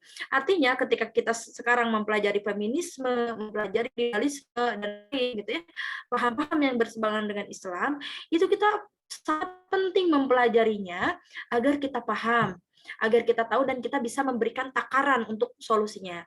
Yang kedua itu adalah belajar Islam secara kafah ya, itu sudah tentu. Karena apa? Banyak sekali anjuran di dalam Islam itu agar umat Islam tidak berhenti menuntut ilmu ya, utlubul ilma walau bisyin, utlubul ilma minal mahdi ilal lahdi ya, dari sejak buayan hingga ke liang lahat. Bahkan Allah sendiri mengatakan di dalam Al-Qur'an, yarfa'in lahul ladzina amanu minkum darajah. Jadi bagi mereka yang beriman dan yang berilmu itu akan Allah angkat beberapa derajat. Nah, di sini memberikan urgensi kepada kita agar kita itu tidak direndahkan orang ya, agar kita itu kemudian bisa menghadapi sebagai macam tantangan ya, kembali mengokohkan iman dan memantapkan pengetahuan dan memantapkan ilmu gitu ya. Insya Allah itu adalah dua kunci yang sah bersama-sama kita saling ingatkan gitu ya, agar kita memiliki bekal ya, karena bagaimana mungkin kita mampu menghalau berbagai tantangan kalau kita tidak memiliki bekal yang cukup. Itu mungkin ya. Terima kasih atas pertanyaan Haikal. Sama-sama Kak, barakallahu fiik. Semoga apa yang Kak jawab tadi para akhwat ini yang mendengar juga ya, tertanam dalam hati atau dalamnya bahwa kita harus terus belajar ya. Demikian Kak, jazakillah khair. Wah, iya. Oke, baik. Terima kasih pada Mas yang telah menjawab pertanyaan dari Muhammad Haikal, dan terima kasih juga kepada Muhammad Haikal yang telah bertanya tentang hal seperti ini. Nah, sekarang untuk pertanyaan selanjutnya kita kembalikan ke Kak Desviani Lestari. Jadi ada pertanyaan dari Fahmi Rizki. Nah, saya ulangi pertanyaannya, Kak, bagaimana sih cara menimbulkan kritis pada perempuan? Itu menindaklanjuti dari kejadian yang kemarin tuh. Padahal kejadian udah lama, tetapi baru dibukanya sekarang karena tidak adanya rasa kritis dalam jiwanya, sehingga speak up-nya nggak berani itu, karena mungkin terlepas dari ancaman-ancaman dan sebagainya, tawaran-tawaran sebagainya, sehingga si cewek ini tidak berani speak up. Nah, dan jadi kasus seperti ini tertunda, padahal kejadiannya 2016 tapi baru terbuka 2021 gitu. Nah, jadi pertanyaan dari Fahmi, bagaimana cara menimbulkan cara kritis pada perempuan? Nah, ini saya kembalikan ke Kak Desviani Lesari. Waktu dan tempat, silahkan dijawab, Kak. Oke, syukron Irwandi dan syukron juga buat Fahmi yang udah memberikan pertanyaan yang lumayan ya, sangat membuat Kak Desi berpikir, ya gimana ya caranya biar kritis gitu. Ya, kita membutuhkan Teh Ayu lagi ya, Teh Mas Rahayu masa depan yang masih banyak lagi ya, biar banyak wanita-wanita kritis macam Teh Ayu. Atur nuhun Teh udah ngisi ruang virtual kita ya. Ini pertama kali juga Desi ketemu di ruang virtual sama Teh Ayu. Semoga bisa ketemu langsung nanti. Ini PK UIN ini harus buat acara nih sering-sering kayak gini. Yang undangnya langsung gitu. Langsung undang biar bisa sering-sering ketemu. Oke. Kenapa sih Kak perempuan itu kenapa sih nggak berani speak up, nggak berani kritis gitu? Kita berbicara tentang kritis. Nah, kritis itu kan adalah cara berpikir kritis. Cara berpikir kritis itu dibentuk. Nah, itu dibentuk. Kak, gimana sih caranya? Kakak bisa mengatakan dengan percaya diri bahwasanya apa yang kemudian membuat seorang anak, bukan hanya perempuan dan laki-laki juga, tidak bisa kemudian berpikir kritis saat mereka jarang diajak untuk berpikir kritis. Nah, di sini sebenarnya peran strategis perempuan tadi, teman-teman. Robatul Bait itu nggak sesederhana, oke, saya masak pagi, saya hidangkan makanan, kemudian malamnya saya tunggu anak pulang sekolah yang full day school, saya tunggu suami, cuci pakaian, nggak sesederhana itu. Kita juga seorang pendidik. Kita bukan Madrasatul Ula aja, perempuan. Jamiatul Ula, universitas pertama, saya pede bilang gitu. Dan untuk itu kita butuh ilmu. Ini anak-anak pasti banyak tanya kan selalu gitu. Umi ini kenapa gini, Mama ini kenapa gini. Kita sebagai perempuan kalau kita udah khatam dengan ilmu pengetahuan, kita bisa ajak ngobrol nih anak. Jadi pendidikan untuk mengkritiskan seorang individu itu harus dari dini. Gitu. Harus dari dini. Si ibu harus bisa memberikan solusi kepada anak, harus bisa mendengarkan dengan baik gitu. Begitu juga sama permasalahan-permasalahan si suami, even suaminya seorang politisi, seorang pengusaha, seorang dai gitu. Saat kemudian si perempuan, si ibu itu khatam dengan isu-isu politik, isu-isu dakwah, isu-isu perdagangan dan ekonomi, si suami pulang ke rumah, sharing nih, saya punya permasalahan ini, si perempuan punya prior knowledge tentang itu. Oh, kalau begitu kamu bijaksananya melakukan ini. Dan solusi itu dibawa ke tengah-tengah masyarakat. Sangat strategis sekali kan peran si perempuan. Tapi bukan berarti kita tidak boleh tampil di publik gitu. Kalau sudah ada sosok perempuan seperti ini dalam rumah teman-teman, si anak dididik menjadi orang yang kritis, yang berpikir secara holistik, mendasar gitu. Seperti itulah fungsinya si perempuan ini sebenarnya gitu. Yang direndahkan oleh orang-orang feminis, kenapa di rumah aja? Kuliah sampai PhD, tapi ujung-ujungnya di rumah, nyuci piring, nyuci pakaian gitu kan. Padahal kan kalau dasar Islam itu mencuci pakaian, itu memasak itu bukan tugasnya perempuan. Itu tugasnya laki-laki, tapi karena si perempuan terdidik ingin memuliakan si suami, dengan pendidikan Islam yang sedemikian indah, maka si perempuan melakukan itu untuk pengabdian terhadap suami. Indah banget kan gitu. Kemudian si suami harus membahagiakan istri dong, karena rezeki itu kalau istri bahagia, rezeki juga lancar, bapak-bapak yang ada di sini. Oke, itu ilmu parenting satu ya, ilmu rumah tangga satu. Dan kemudian, Kak, kenapa mereka nggak berani speak up gitu? Sadar nggak sih, Dek, teman-teman semua, dengan minimnya hadirnya sosok perempuan yang seperti ini di rumah, anak-anak tidak teredukasi. Anak-anak itu harus tahu apa saja yang tidak boleh disentuh oleh orang lain, apa saja yang tidak boleh dilihat oleh orang lain. Harusnya itu disampaikan oleh orang rumah karena lebih terbuka, lebih nyaman gitu. Nah, saat kedekatan itu, pengetahuan itu tidak ada dan anak-anak mengalami hal seperti itu di luar, mereka kebingungan harus melakukan apa. Karena nggak dibekali pengetahuan seperti itu dari dalam rumah gitu. Dan nggak berani speak up, ditambah dengan budaya kita bahwasanya perempuan itu aib kalau udah kayak gini gitu. Namanya musibah kan kita nggak tahu ya. Kita nggak tahu musibah itu udah terjadi. Oke, contoh kasusnya kita spesifikkan tentang apa yang terjadi di pondok pesantren, katanya pondok pesantren tapi basisnya Syiah ya. Apakah kita harus sami'na wa ata'na, Kak? Gitu ya. Enggak gitu konsep sami'na wa ata'na. Standar kita jelas ya. Yang kita dengar adalah yang kita sami'na wa ata'na itu saat kemudian apa yang menjadi perintah, apa yang menjadi keputusan tidak bertentangan dengan apa yang Allah dan Rasulullah ajarkan. Itu. Bagaimana cara kita mengetahui standarnya, Kak? Belajar. Kaji Islam lagi, semangat lagi nuntut ilmu gitu. Kalau si Syiah itu kan ada teman-teman, ada budaya mut'ah namanya. Budaya mut'ah itu ajaran mereka adalah menikah dengan kurun waktu singkat dengan para mubalik dan para pembesar-pembesar agama mereka. Dan itu adalah hukumnya ibadah gitu. Sehingga mungkin kalau memang isu si Syiah tadi benar di kalangan pesantren itu, maka itu sebagai salah satu ritual Syiah tadi gitu. Karena katanya sampai ada satu ruangan khusus kan gitu.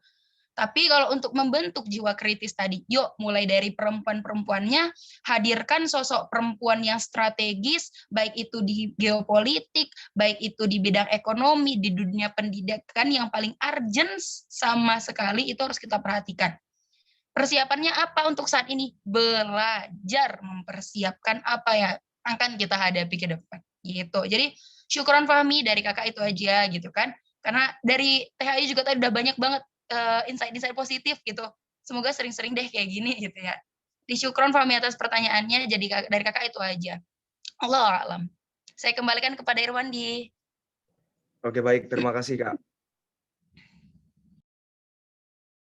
Cukup waktu 2 jam untuk kita diskusikan. Ini sepertinya PK kami Winery udah bisa menyediakan wadah untuk kita diskusi lebih rinci lagi tatap muka itu Kak Desvi ya. Jadi mungkin di kami Winery ini bakal teman-teman kita usulin untuk lebih buat diskusi talk show yang lebih interaktif bersama kita itu.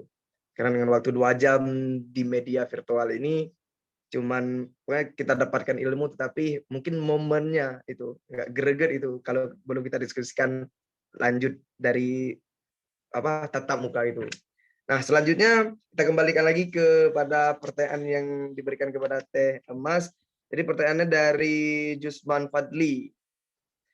Kak, apakah feminis itu satu jalan dengan perilaku kejahatan seksual? Nah, apakah gimana kita analogikakan, apakah feminisme itu memang terjerumus untuk bagi pelaku kejahatan seksual itu? Nah, mungkin tadi Jusman Fadli ini kedua-duanya meminta pendapat dari Teh Ayu dan Teh Desvi. Mungkin kita persilakan terlebih dahulu dari Teh Mas Rahayu. Kepada Teh Mas Rahayu, kami persilahkan. Ya, terima kasih Irwandi.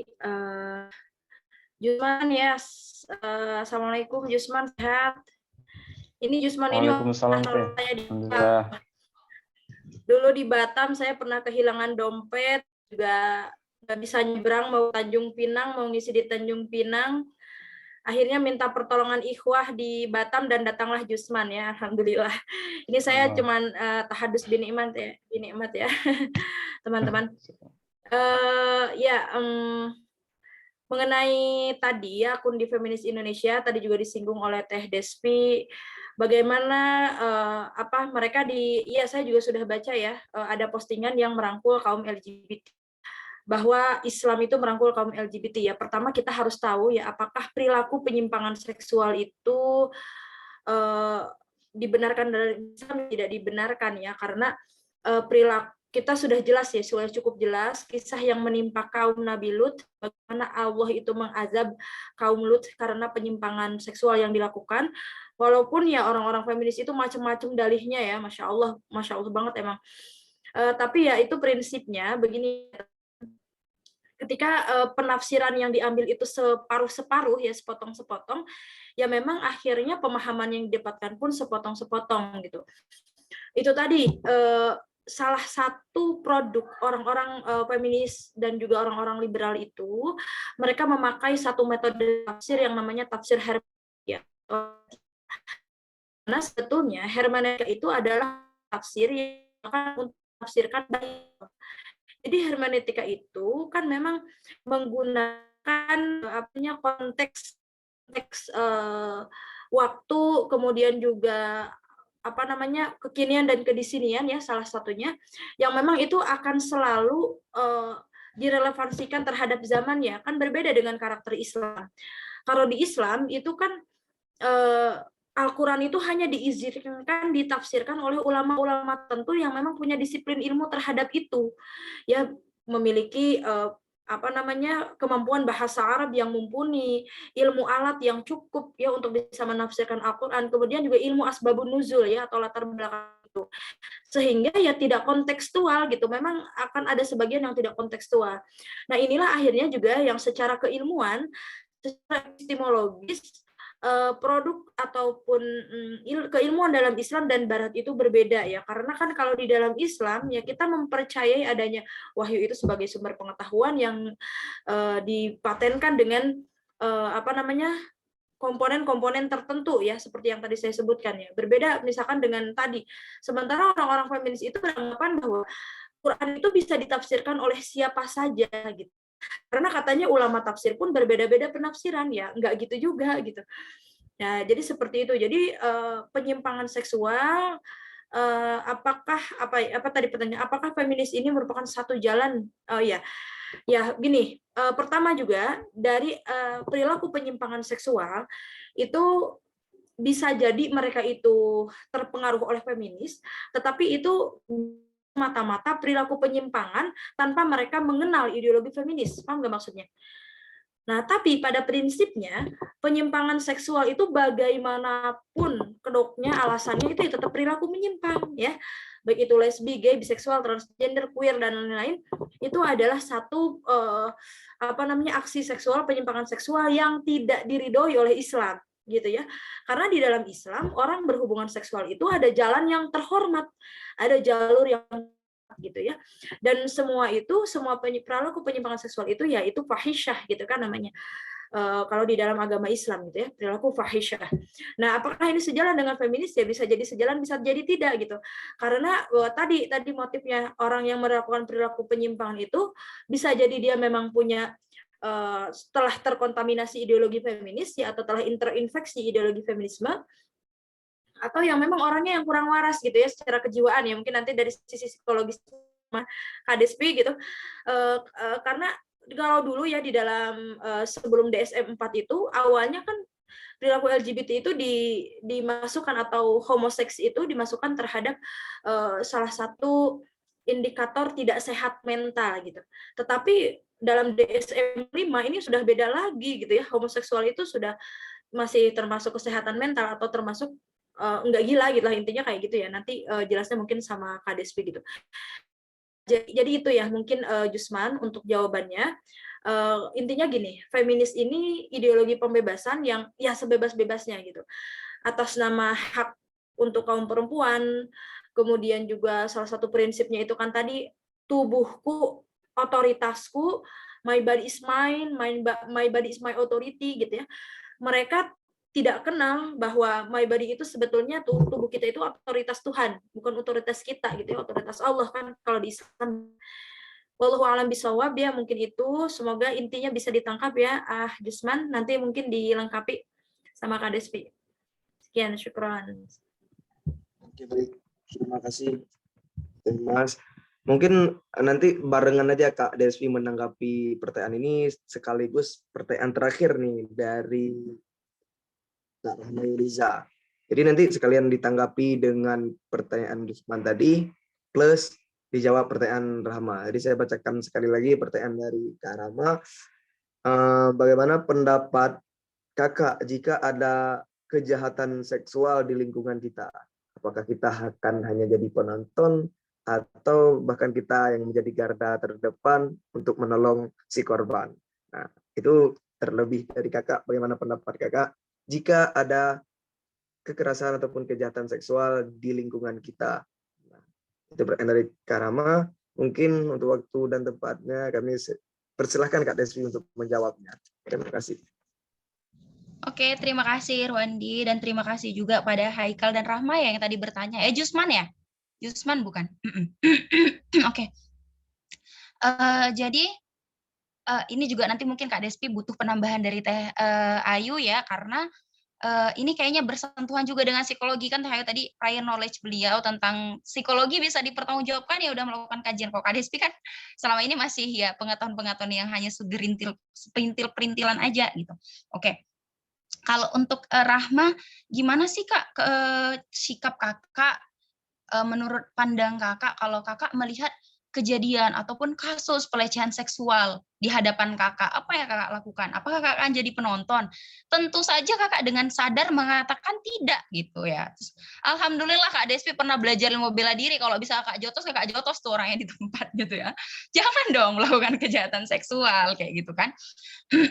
Jadi kita kan udah punya platform untuk melaporkan kasus kekerasan seksual itu di kasus perlindungan anak dan perempuan gitu. Namanya kita ikhtiar ya, kita ikhtiar untuk melakukan memberikan laporan kejadian, dan kita juga kalau kita menyaksikan itu sertakan diri kita sebagai saksi apa yang telah kita lihat. Itu yang pertama, ikhtiar pertama yang kita lakukan tentunya gitu. Setelah mungkin di tempat kita menindaklanjuti atau kita memberikan pembelaan terhadap si korban, jangan kita sudutin.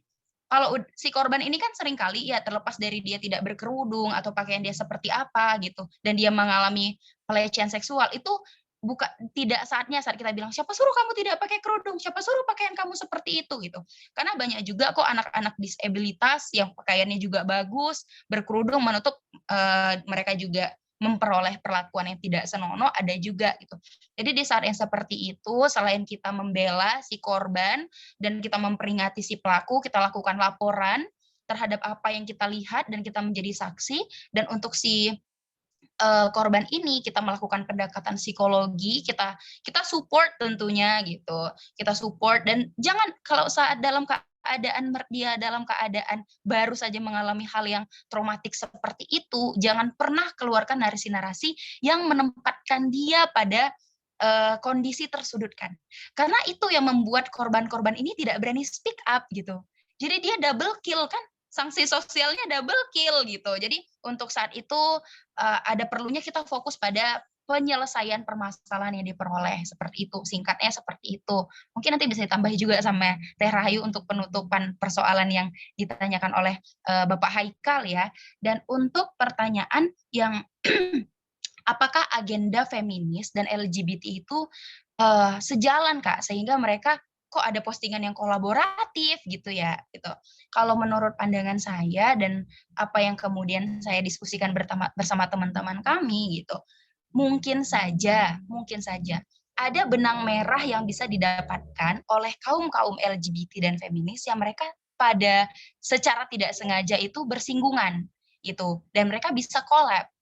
Seperti highlight pernikahan ya, kaum LGBT itu pernikahan yang memang secara fitrah laki-laki dan perempuan yang Allah perintahkan dan Rasulullah syariatkan, itu mereka tidak mengakui hal tersebut. Sementara kaum feminis, mereka itu konsen seksnya itu kalau mereka bisa peroleh, kenapa harus menikah gitu.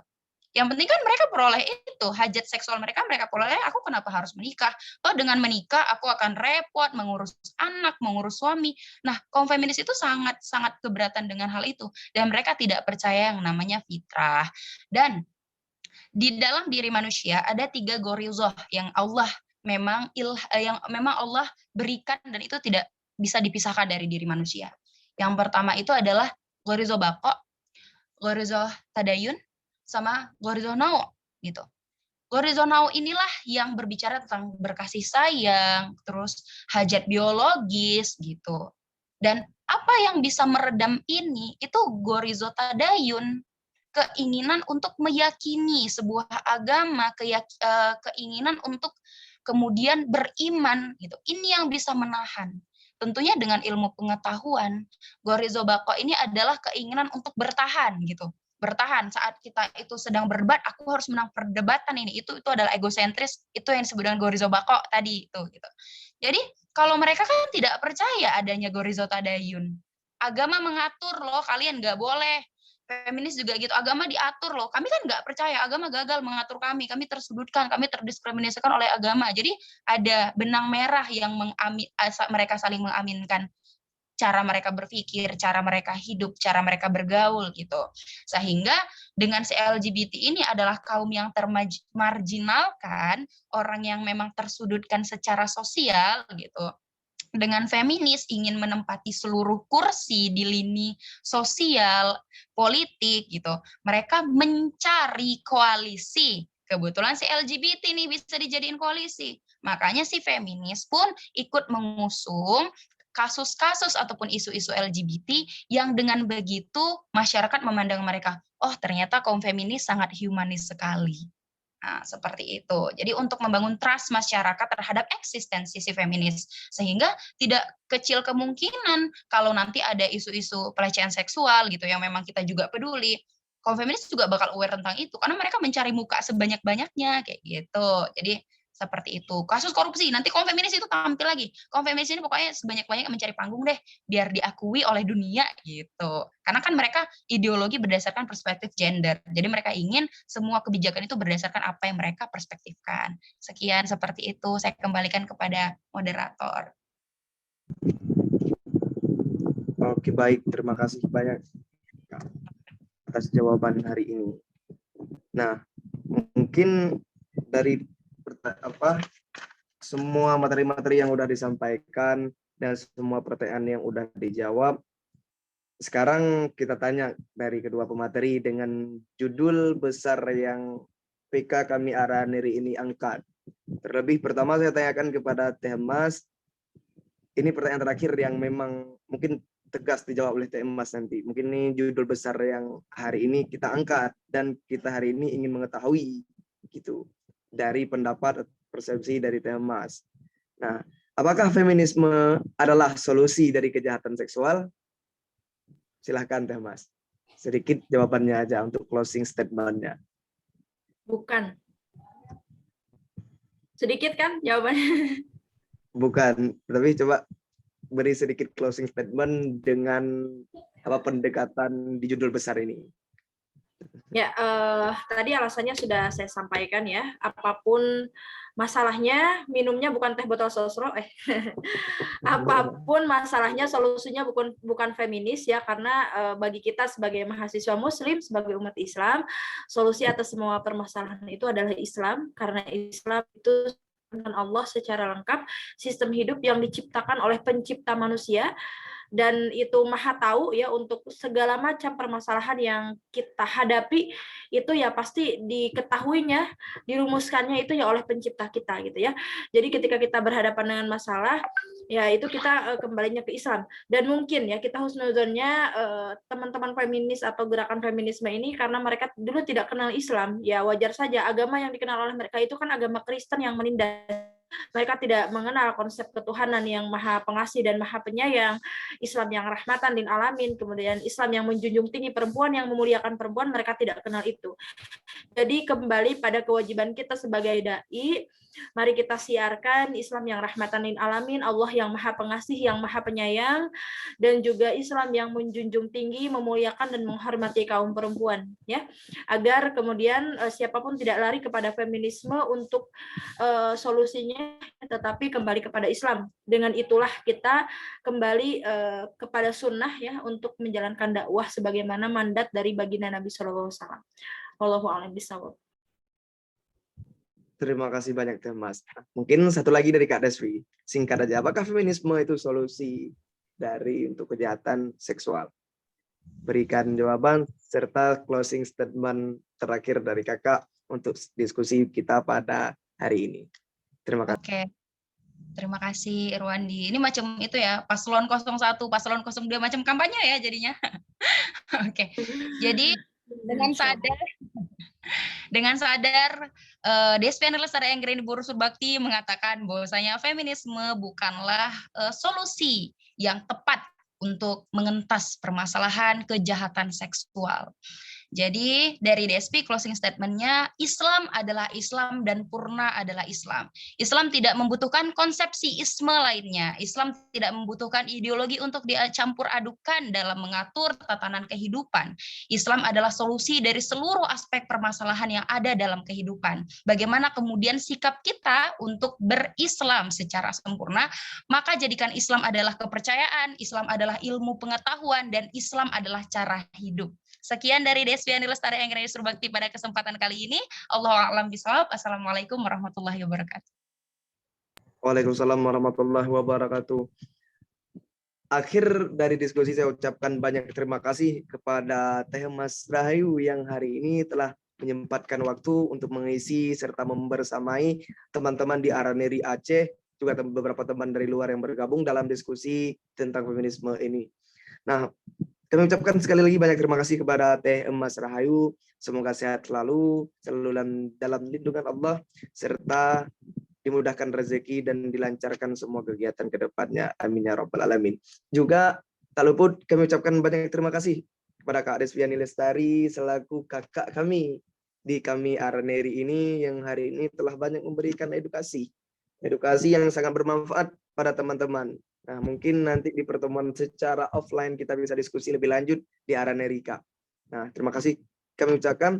Juga tak luput doa kami kepada kakak, semoga semua kegiatan lancar, dimudahkan rezeki dan diberikan kesehatan oleh Allah Subhanahu wa Ta'ala. Nah, mungkin dari teman-teman panitia udah nge-share link absensi untuk kegiatan hari ini, jadi teman-teman peserta boleh mengakses di link tersebut untuk absensi hari ini. Berarti dengan berakhirnya closing statement dari kakak-kakak pemateri tadi, maka berakhirlah acara diskusi kita pada hari ini. Sekali lagi kita ucapkan terima kasih kepada kedua pemateri yang hari ini telah menyempatkan waktu serta dapat membersamai kita di ruang virtual ini. Sedikit dari saya bahwasanya hari ini teman-teman semua harus memperbaiki diri dari keimanan serta ketaatan kepada Allah Subhanahu wa Ta'ala, karena dengan kita bertawakal kepada Allah Subhanahu wa Ta'ala, kita dapat menjauhi kita dari hal-hal kejahatan yang bakal menimpa kita, yang tidak bakal kita lakukan. Maka jaga keimanan, selalu taat kepada Allah Subhanahu wa Ta'ala, dan selalu dalam lingkup keislaman yang kuat. Mungkin itu saja dari saya. Terima kasih saya ucapkan kepada semua peserta yang hari ini telah bergabung, serta sekali lagi kami ucapkan terima kasih kepada pemateri yang hari ini telah menyempatkan waktu. Mungkin hanya ini saya Irwandi sebagai moderator. Kita dokumentasi dulu ya. Pohon Pak, Pamit undur izin diri. untuk dokumentasi nanti Pak. Sebelum akhir nanti kita dokumentasi dulu ya Pak. Iya. Maka saya tutup dulu sebelum kita masuk sesi dokumentasi. Nah, mungkin itu saja dari saya. Akhirul kalam, billahi taufiq wal hidayah. Assalamualaikum warahmatullahi wabarakatuh. Nah, mungkin panitia udah bisa ambil alih. Terima kasih. Oke, baik. Seluruh peserta Zoom meeting diharap untuk hidupkan kamera seluruhnya, karena kita akan mengambil dokumentasi sebentar.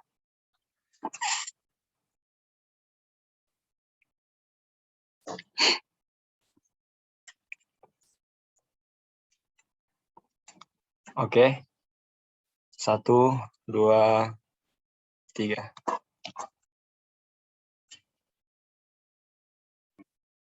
Oke, sebentar.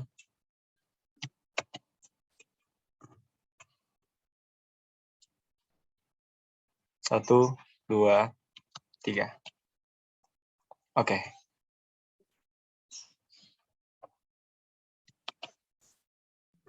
Oke, baik. Terima kasih Teh Mas, terima kasih Kak Desviani Lestari.